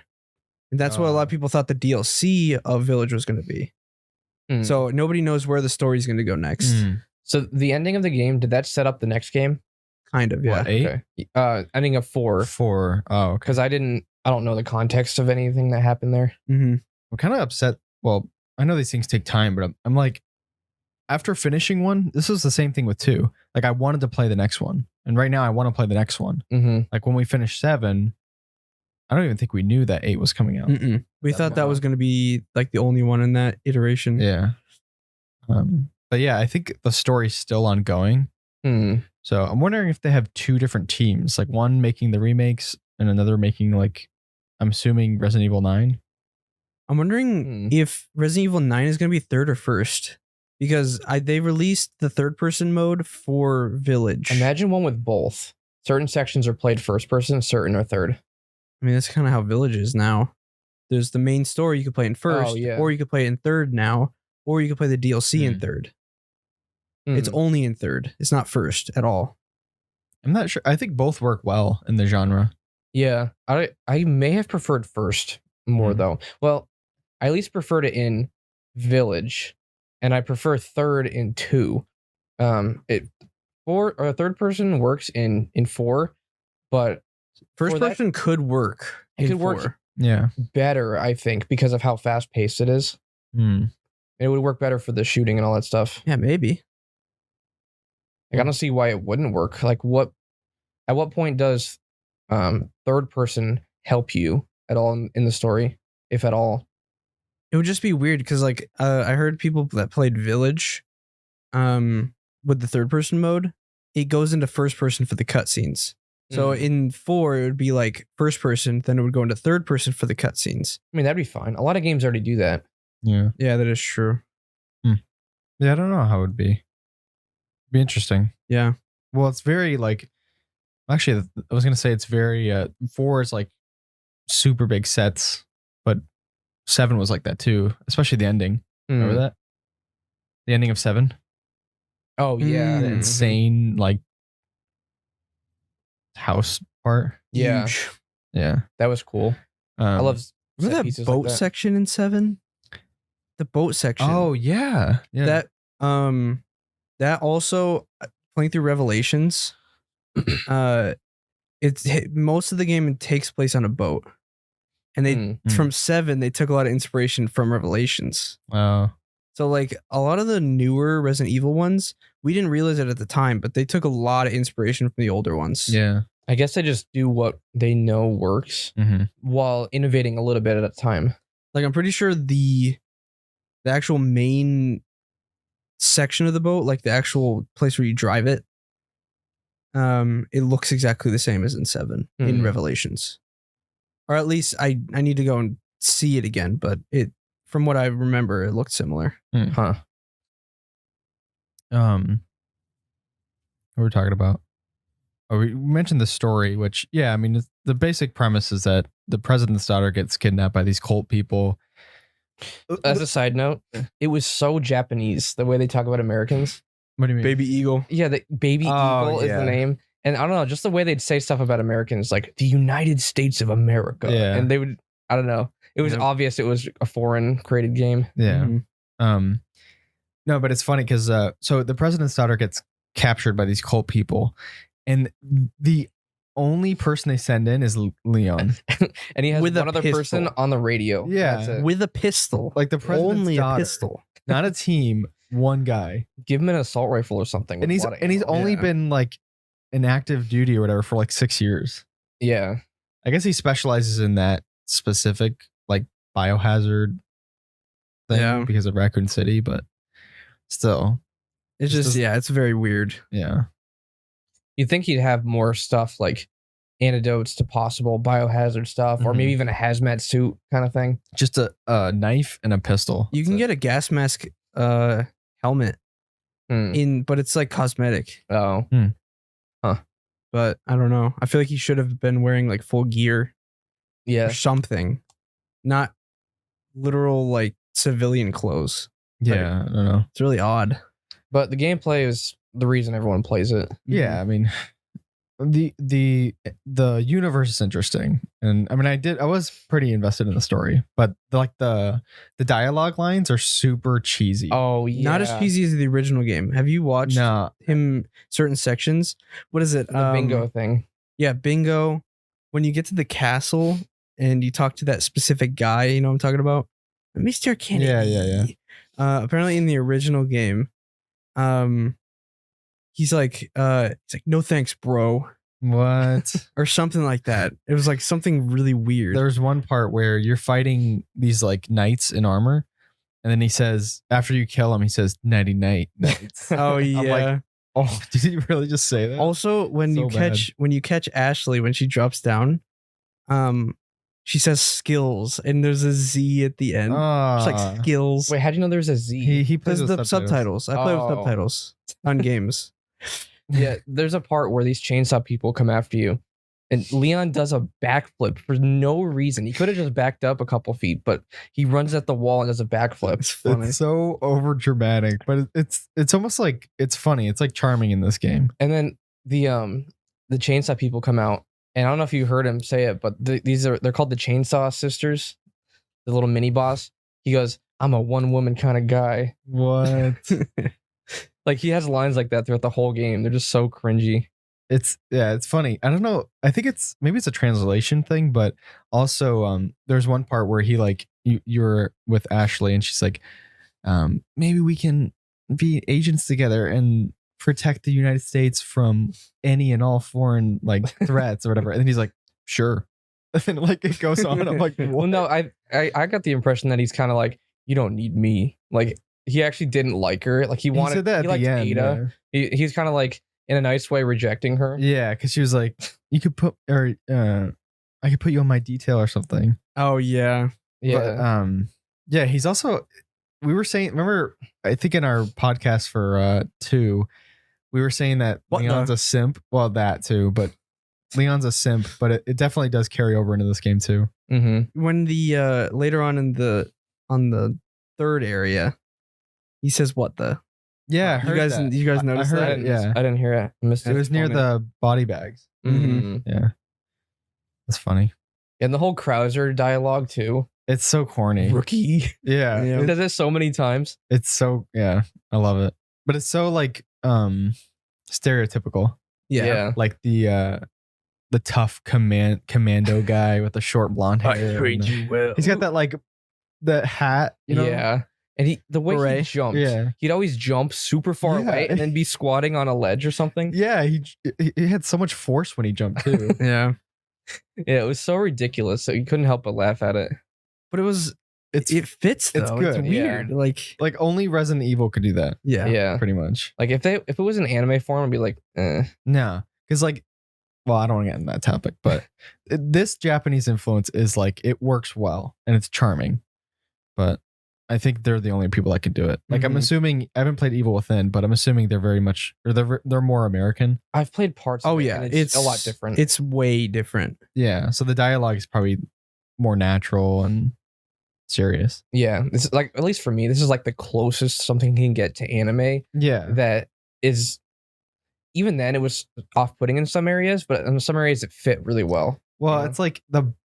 it's like we were saying earlier. They always have to throw in like multiple eyeballs or some normal guy. He has to transform in some way and turn into a giant like fleshy thing. I still think it was funny with the Krauser fight. He pulls out his gun and somehow Krauser's across the room and he like flies up to him and has a knife at his throat. He's like, knives are faster. When you were shooting him too, he'd go like and like dodge your bullets. Like, Yeah. I'm like, Yeah. what is happening? This guy's like a superhuman. He would stab the bullet out of the air. with a Yeah, I knife. saw that. When I had the infinite rocket launcher, and you know when you're the third area when you're going through that trap section, I shot him with the rocket launcher over and over and over and over again. And when I actually got to the actual fight section, I shot him once and he just dies. Oh, was so like- you can weaken his health there? No, Oh. no, you can't die during Oh. that first Mm. section. I don't know why I wasted my ammo that then. Well, I you didn't need know. you need to like damage him to send him away. Oh, okay. Huh. But That reminded me. Certain areas, when enemies throw things, you can block it or you can shoot it out of the air. That happened a bunch of times. Yeah, like I've the shot. axe. Like, yeah.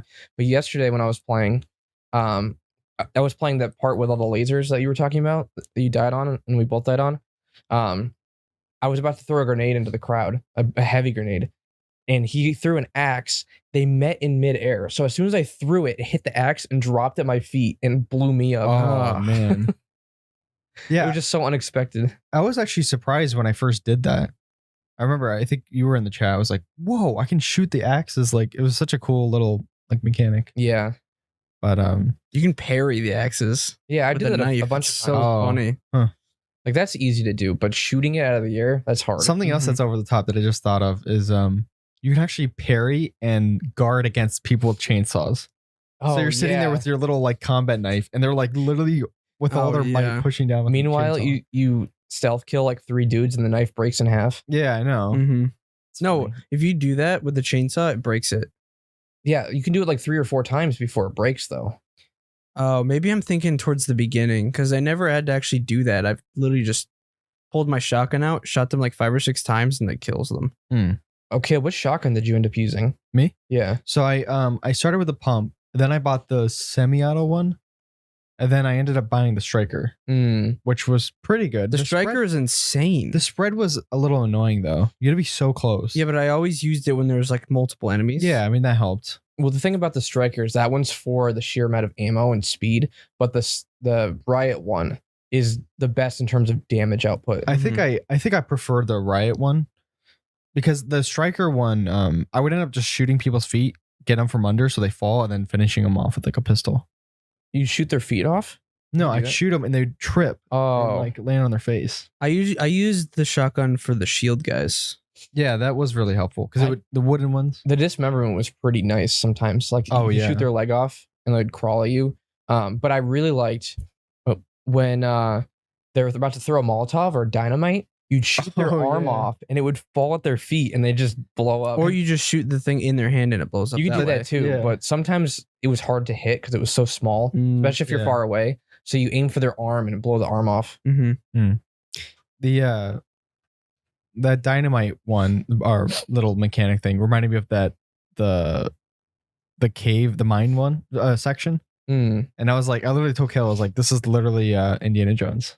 Yeah. That Minecraft section was awesome. Yeah, it was.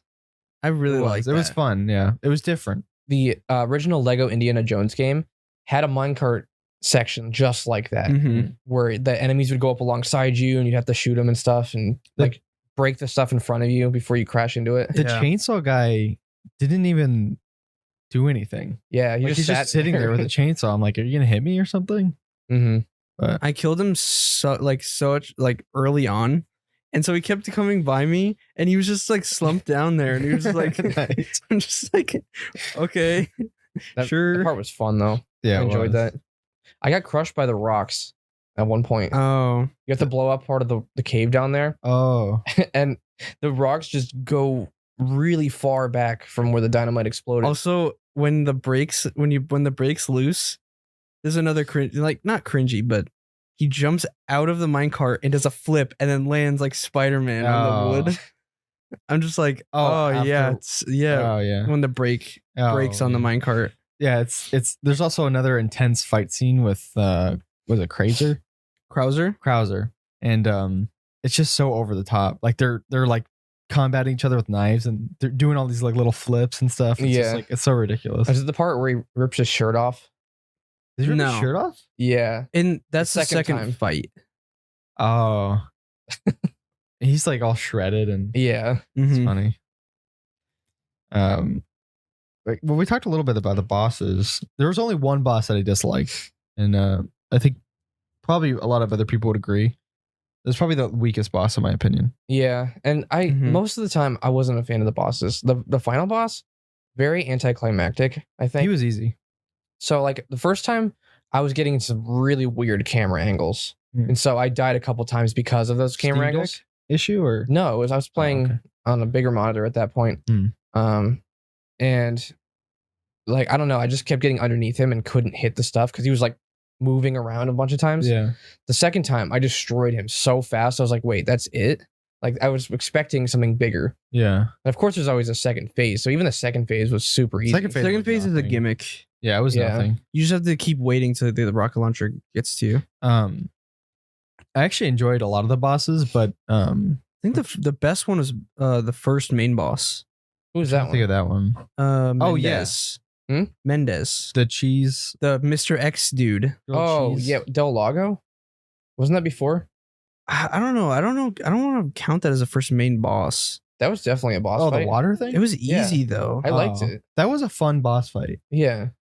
It was easy. I like Mendes though. The one where you're in the barn. Yeah, that was a good one. That one, I think that was my favorite fight. You mean all the besides the dungeon one? They were decently well designed.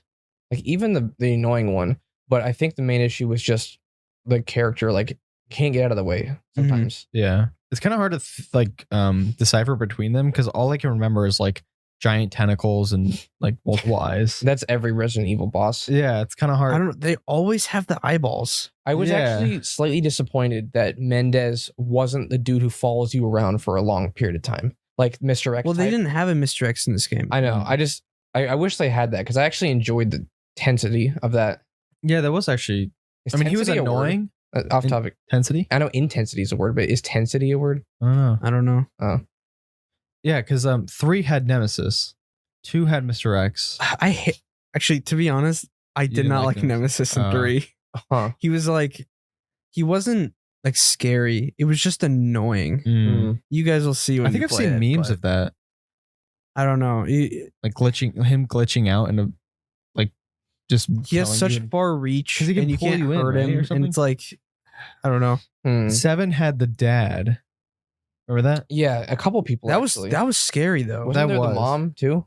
They had all the people. Actually, no, mom and the dad. Yeah, but the son was in the fun house. 8 was the lady.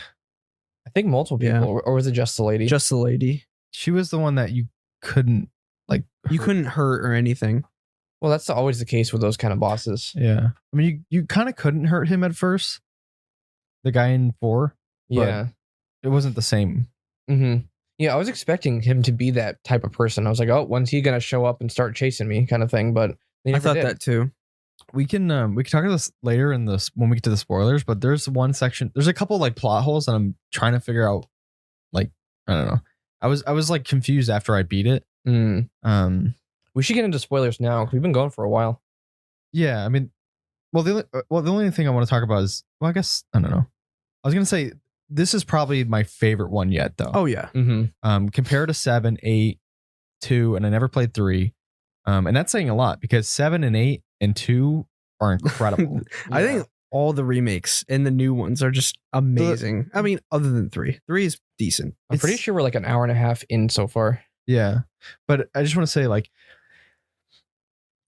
the formula that they have with these Resident Evil games, like I can see them making some like. Unlimitedly because they're so fun and they're pretty linear too. Yeah, they're not overwhelmingly open.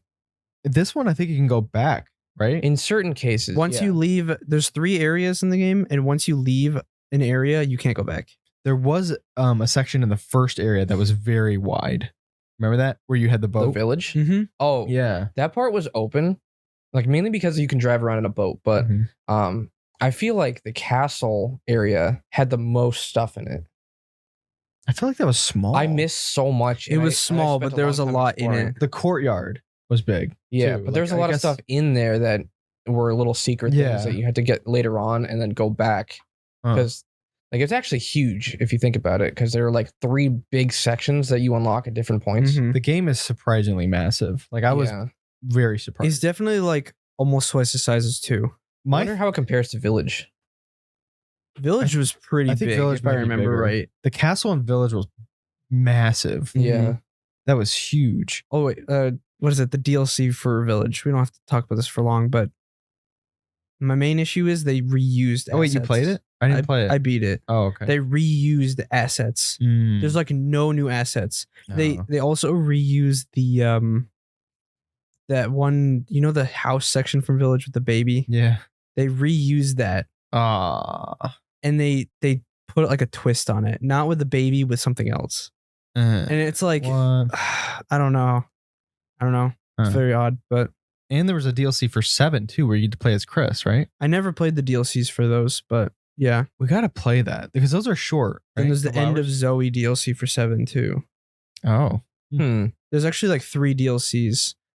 There's the lost footage archives, which are like escape rooms, Oh. like the room, like stuff that the family put random people through. Yeah. Huh. That was the brother.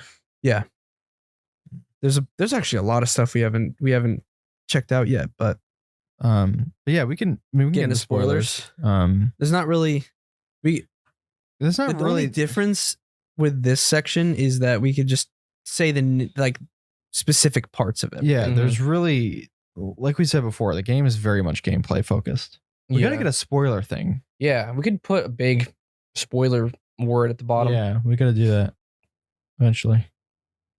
That's pretty easy to do. But what was the first boss of the game? That was Mendez. No, the fish. This is the fish thing. the fish. I enjoyed that. It was annoying to get out of the way of those things though. Yeah, that is true. Like I was trying to avoid them, and sometimes I felt like I just couldn't avoid the. I didn't have any objects in the trouble water. on that. I didn't have trouble. I never died, but it was just a little annoying, like hating everything. That was that in 8 they reused or they copied kind of 4 with Resident Evil 8's. I think it was a little different though, because the water was drained in Village, and you fought the beast Oh, that's on true. land. Technically. Now thinking about it, dude, Resident Evil 8 had such good bosses. Oh yeah. Man, Mother Miranda, if it's for you, that one was weird. I do That was anything. my least favorite boss in that game. I think. I didn't like the Yeah. baby one. I don't even. That wasn't a remember boss. That was No, more of like a just get out of the way. Wasn't it though? Because that was one destination. It was the house, like the doll. I don't The run to doll bathroom really was fast. the boss. Oh, the baby yeah, yeah, wasn't. yeah. I'm running to the bathroom. Okay. One thing I was gonna say is I'll ask you, but why did they keep Leon alive? Like, remember how that big guy Mendez or whatever, he kept shooting him and he kept like keeping him alive. Oh, What was the because point of he them- injected him with the thing. He wanted him to turn, and he wanted to use him. Oh, okay. They didn't want to kill him. They wanted to Mm. capture them so the parasite could fully take them over. Kind of with Krauser, Oh, okay. because Krauser was fully taken over. Yeah. And what was the point of having that specific president's daughter? There was a reason for it. No, they wanted to take over the United States, Oh. and if they had the president's daughter, that's like the best way to do it. Oh. They And wanted that's to. why They got wanted to Krauser. infect the United States with the parasite. Oh. And So then- basically, they would force the president to give out this parasite, Mm. and then it would take over the United States, and then that guy would have rule over everything, pretty much. Because once they have the United States, they have the United States Army, and they could use that to push it to the rest of the world. and then take over the Krauser world. wanted to do. And Krauser saw the potential in it, and I think he purposely got the parasite injected into him, and it Mhm. fully took him over. And he also did it because he was mad at the United States for putting him on that mission or whatever. Yeah. Where his men died. Yeah. Yeah. He didn't like United States. So he's like, yeah, why not destroy the United States then? Technically. My thought is that these cult people, they stole the amber stuff, right? From Umbrella. Yeah, but the amber wasn't the parasite. The amber and the parasite are two different things. Where did the parasite come from? The parasite was in the underground section with the giant fungus. Oh, okay. You know, remember when in the minecart section, the parasite came from the bugs, and the bugs were technically infecting the people. So what were the bugs? Well, the main dude, like the main guy, he's not the god. The god technically to them are the bugs. But the thing is, it's kind of weird to explain. So basically that guy, he purposely injected himself with it because he wanted to become like the main priest of this bug thing. But then it infected him, and then they found out about the president's daughter and then captured her, and then the game. So that's why these people weren't zombies like in Raccoon City. Yeah, it's a parasite, not a virus. Wait, why did they kidnap the daughter? Because they wanted to take over the United States. Oh, yeah. So it was like all because they wanted to take over the world pretty much with the parasite. We explained it to Kill when you were in the bathroom. My thought was that Umbrella. I keep wanting to say Umbrella Academy, the show. I don't know why, but Umbrella. I thought that they made these creatures like they're the cause of everything. They dug it up. Oh, Umbrella dug it up? Yeah. Oh, that's what the factory in the island was. Yep. God. Yeah, they found them in the mines. I don't know what they're mining for. The amber or something. Yeah, they were mining for the amber and they found the parasite. Yeah. The amber is... I don't know exactly what the amber is. The parasite was hidden in the amber. Oh, it was in the amber? Yeah. But why did that guy at the end want the amber? I think there was a part of the parasite in there. Yeah, but he wanted to use that as like another bioweapon almost. So he was kind of similar to that guy was also pretty cringe. He's in that dark room with sunglasses. Yeah, that's another one. That's how he was in the first game. That's another one. Yeah, I watched a full plate story breakdown. This was a couple years ago, and I completely forgot a lot of it because it's so convoluted. But that guy, I think it's in 5 or 6 or whatever. They do these crazy like fight scenes, like way more over the top than the Crazer one. Huh? It's like ridiculous. I heard 6 was like. I heard 6 was yeah. Yeah. So what was the biohazard name of the zombie one? Because like the Plagas. Is that what it's called? The Plagas was the parasite. Wasn't there it's like element something, or am I thinking of Black Ops Zombies? I mean, it might be element 0, who knows? But in record, I think it's very similar. The zombie type of like infection. The characters call them zombies. The straight up zombies was a bunch of times. In Raccoon City. That sounded really loud. Was made by Umbrella in the labs. Yeah. In 2. Lickers. Lickers? Oh, those were the things that crawled in the wall. Which, off topic, but the lickers from those, they sound like clickers. These things use echolocation because they're blind. Yeah. And if you're quiet, they won't hear you. So it's just like clickers. Kind of funny. Yeah, but Last of Us took it from Resident Evil though, because lickers were in the original. Yeah. So, all the different games, they take inspiration from each other. Yeah, because originally, like before playing any of the Resident Evil games, I always thought it was more like a zombie game, but it's like so much more. There's such an underlying story to everything in it. It's kind of ridiculous. Yeah, there's like all the absurdity and the over the topness, but it actually is a pretty interesting story. Yeah. I wish that they had some sort of roaming enemy with a safe room, because when you get to the safe room and feel safe, you're so cozy in there. You're like, man, I don't want to leave. They replaced the safe room with the merchant though. I did feel safe. The merchant, whenever you hear his voice, like I mentioned it to both, I think either like one of you last night, but like, you know how in Hogwarts, you go to Hogsmeade, and there's like, oh, all the roads lead to Hogsmeade. Yeah. Blah blah blah. It's like gets annoying after a while. I never get tired of hearing the merchant's voice. It's like stranger. hello, stranger. Yeah. Or the other one is like, gun rhymes with fun for a reason, Yeah. stranger. Something like that. Like it's just like it's not tiring hearing his voice. It's like the merchant from 8. He Yeah. actually he says a line that the guy from 4 says. What are you buying? Yeah, and he's like, yeah, I used to know a merchant from such and such location that said that. But he's referencing the merchant from 4. Yeah. But also, I really like the merchant in 8, like the huge fat guy. Yeah, they were both very good characters. I think Mhm. 8 had more intrigue. He's very mysterious. Yeah. But the 4 one was just like wholesome. Like you felt so safe with him. Mm-hmm. He also had cringy one-liners too, but they were kind of nice. Yeah, but they were less cringy. Yeah, it was the Australian accent that. Yeah, that it made was him it was more stereotypical and less cringy. Mm-hmm. But I really like the merchant. Yeah, The weapon selection was the best out of all the games. they had so many. Yeah. And like you could play through multiple times using different weapons and it would feel different. Yeah, I think Resident Evil 2 didn't have a merchant, so you kind of were stuck with the pistol and I think the shotty. Yeah. Yeah, but you can get different variations of the pistol. Yeah. But there wasn't a reason to swap. I'm playing the part right before Mr. X, and I only have like 8 item spots in my inventory. So inventory management is much more of a thing in that game. They didn't have the nice way of doing it in 8, because like they had the similar thing like in 4, where you could switch it in the case and rearrange it and all that stuff. In 2, What did you guys like? they're just squares. And Did you guys like move stuff wherever you wanted it, or did you click the auto assign? auto assign? Okay, good. What do you mean? There's an auto assign button. You can click it. Yeah, and I've it seen puts that. everything in the best spots. But have you ever had?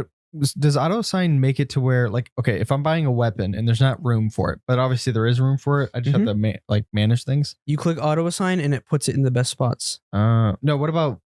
Because it said I couldn't purchase a weapon because I don't have space for it. Well, sometimes the stuff in your inventory won't let you put it in a certain position. Because Yeah. sometimes it's, let's say the gun that you want is 4 on the top, 4 on the bottom, Mm-hmm.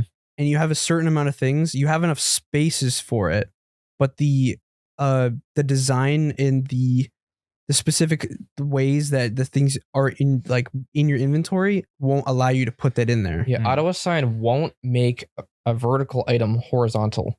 So you actually have to flip it horizontally yourself. Oh, okay. Actually, no, it will. It'll move. It never did that for me. I had to. It did it for me for like a lot of the healing items. What I mean is that I would use auto assign, but when I was buying a weapon and I didn't have like a lot of my space wasn't organized, could I have push auto assign and it would have made a perfect box for that weapon to go in? If you had enough space, yes. I never had to discard anything.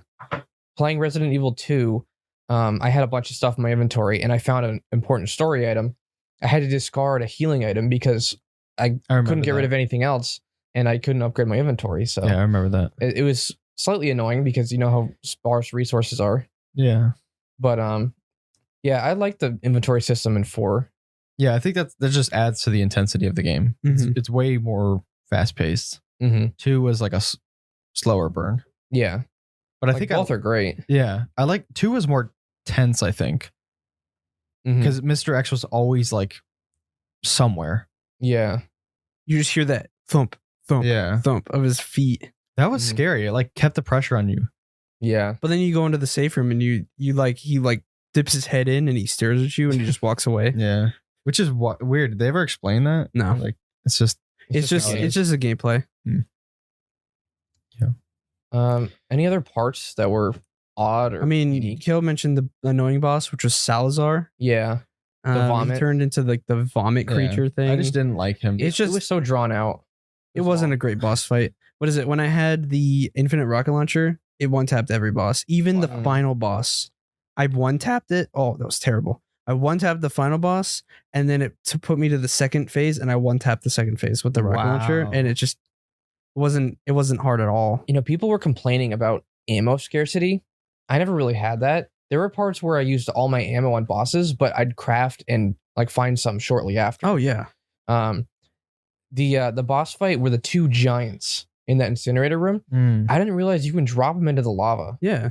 Oh, I I didn't was do thinking that. about that, but I didn't do it. I You killed him both. had to. Well, for the first ogre, you need to kill him before you get the dynamite. Yeah. And Yeah. if you try to open up the lava thing when they're not down, then they won't fall in. They'll actually move out of the way. Mm. So you have to kill the first ogre that's not armored. Then you need to put the dynamite on the thing, shoot the guy when he's over the actual lava spot, and then he falls over and like gets stunned. Then you push the lava button and he falls in. There's like a specific way you need to do it. Yeah. I didn't even know you could until I saw a video of someone doing it. Mm-hmm. I did that for my first time. I didn't realize you can kill him. I thought you couldn't kill him because he was armored. Yeah. I was saying earlier, those like regenerator enemies, those are actually scary. When I first saw them, I was playing on Steam Deck and Sierra was watching me. I went out of the room and she screamed really loud because there was a guy right there. They're so tall. And then I chopped his arm off and then it regenerated in a second. They're so thick too for some reason. And then they go on their bellies and start flopping towards you. That's so scary. I would shoot their legs off. I'm like, all right, I'll cripple him. But then he goes faster when he's crawling. Yeah. And then there's the different version later on. Where they regenerate once you kill it. Yeah. And then they turn into like the spike monster that hurts you when you kill them. Well, that one annoyed me only because you were so limited. Like, I didn't keep a very large storage of rifle ammo. So I was like, I had to use that weapon specifically. I had to make sure I had enough bullets. Well, that heart was always in their head. So you can just use a shotgun or a pistol and just shoot their head and you're fine. I didn't know that. Well, it had to be a penetrating, right? Or like I use a shotgun. No, you can use anything. Oh, if you use a powerful weapon, basically you have to first destroy the flesh on the outside and then shoot it once it's exposed. The shotgun, one shot exposes it and the second shot kills it. Oh, I didn't know that. If you have like a pistol or an SMG, you have to put a few rounds until their flesh breaks away and you can see the thing inside there. Thermal scope only shows you the exact locations of everything. Oh, okay. So you can look and then shoot them at those locations? Yeah, it's easiest with the burst SMG or the rifle's definitely the easiest if you have some lead time. But if they're close to you, like, and you know where they are, use a shotgun. That'll wreck them pretty fast. Yeah. Yeah, those guys were scary. Like, it was late at night when I got to that point. And then every time you see him, because it's like in a dark room and you're holding a flashlight, every time you see him, you look up and it goes, and like the music starts playing. I'm like, I actually paused it the first time I saw it because I was like, what is that thing? I had to like take a minute. There were a couple of times where I paused and I'm like, what am I going to do now? Yeah. Like that one creature in the basement with the freezing. That was a scary one for me. It was scary until I was just unloading ammo into him. I used 2 of the freezing things on him.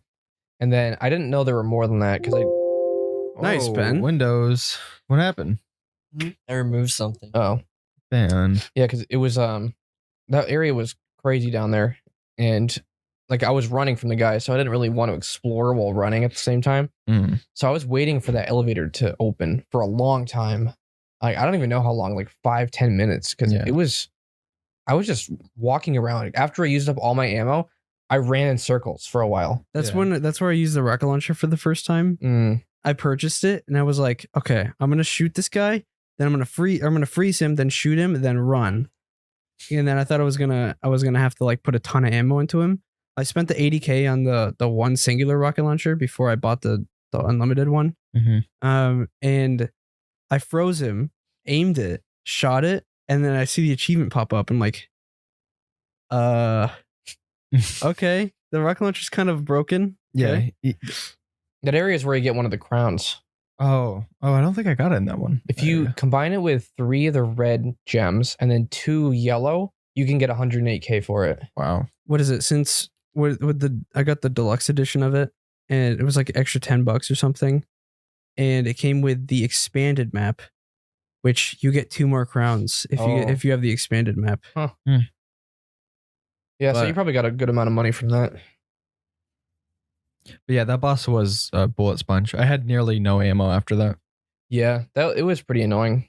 Like it was a scary and cool boss, but I just didn't like how I didn't realize there were more liquid nitrogen things because I never killed him. Which I'm pretty sure the Salazar fight was Salazar mixing with his bodyguard. I'm pretty sure that's what it was. Was that called bodyguard? I didn't know that. There's two. He had two bodyguards. Oh. There was the one in the black robe and the one in the red robe. The one in the black robe is the one that was with you in the freezing section. Where's But the red? I don't know where the red one went. So I'm assuming he probably melded with Salazar to do that fighting section with that boss. Hmm. That's my guess. I don't know.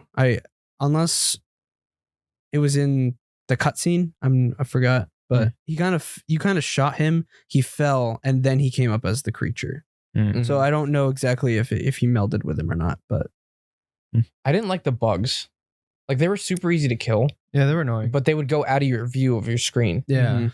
And plus, like, I don't know what it was, but I felt like I had zero visibility for traps and anything like that. I stepped in every trap because I never saw them. And Yeah, they I just stepped in a lot. it got to the point where I'm like, are these things just spawning under my feet now? Because Yeah. it doesn't make any sense. I stepped in a bunch. people were saying that, like, are these villagers literally just placing traps down around their village? Like, what are they doing? Yeah. Yeah. That was kind of random because it was like in the first half of the game, and then you didn't have any. And then when you fought Krauser, he put them down like 2. Mm. But- Yeah. Yeah, they were annoying. I stepped in a couple. One time I stepped in one later on when they brought them back, and then a guy with an RPG had his laser on me and he blew me up. It was Yeah. so annoying. Then the bugs too. They would blend in with the ground. Yeah. And even if you saw them there, I'd be like, oh, I see one. I go to aim and shoot it, but it turned into a creature and it attacked you really fast. If you got the drop on them and you shot them when they were hidden, it one shots them. I Like one in shot the them head. anyway with a pistol. Oh, really? I upgraded my pistol all the way with the exclusive upgrade. You have the red 9, right? No. Oh, Red 9, yeah. oh, yeah. red. the I Luger. used the later one. The Punisher? Mm.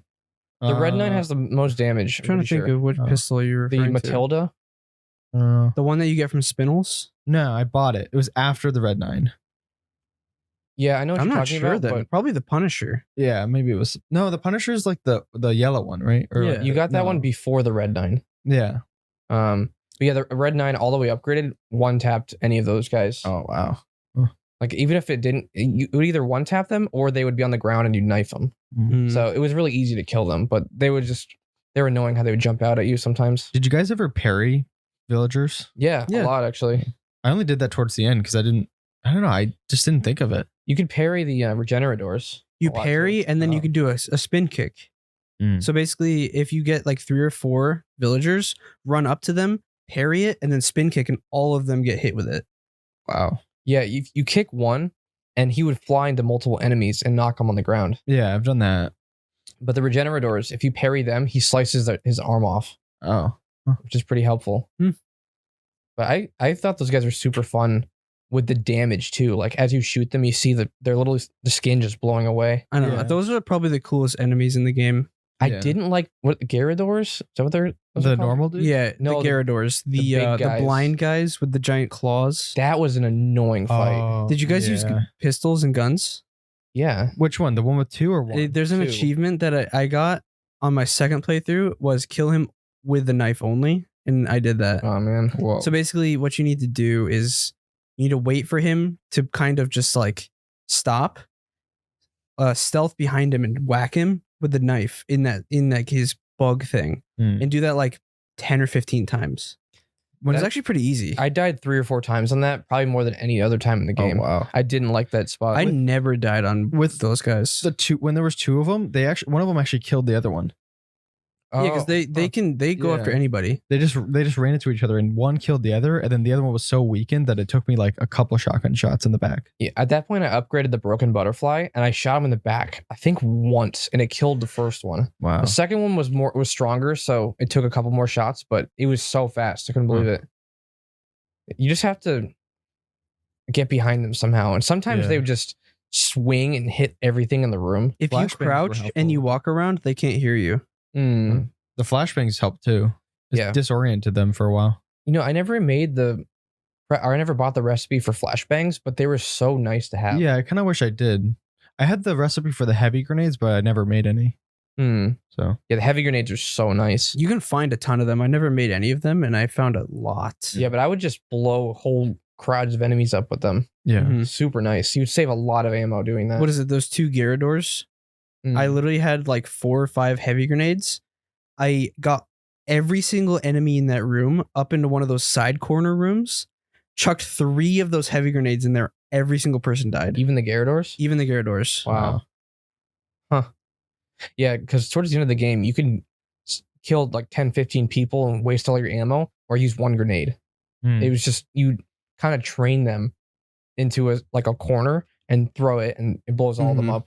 Do you remember that one part that annoyed me with the regenerator things was when Ashley was holding the bridge? Oh, yes. That was annoying. I ended up realizing that I can kill all the people going after her and then I'll kill the regenerator thing. I had to die first to know what to do there, which it was annoying because I killed all those people, but there is another guy that comes out afterwards.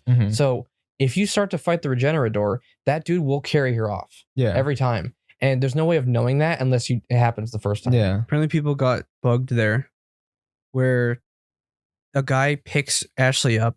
He shoots the person.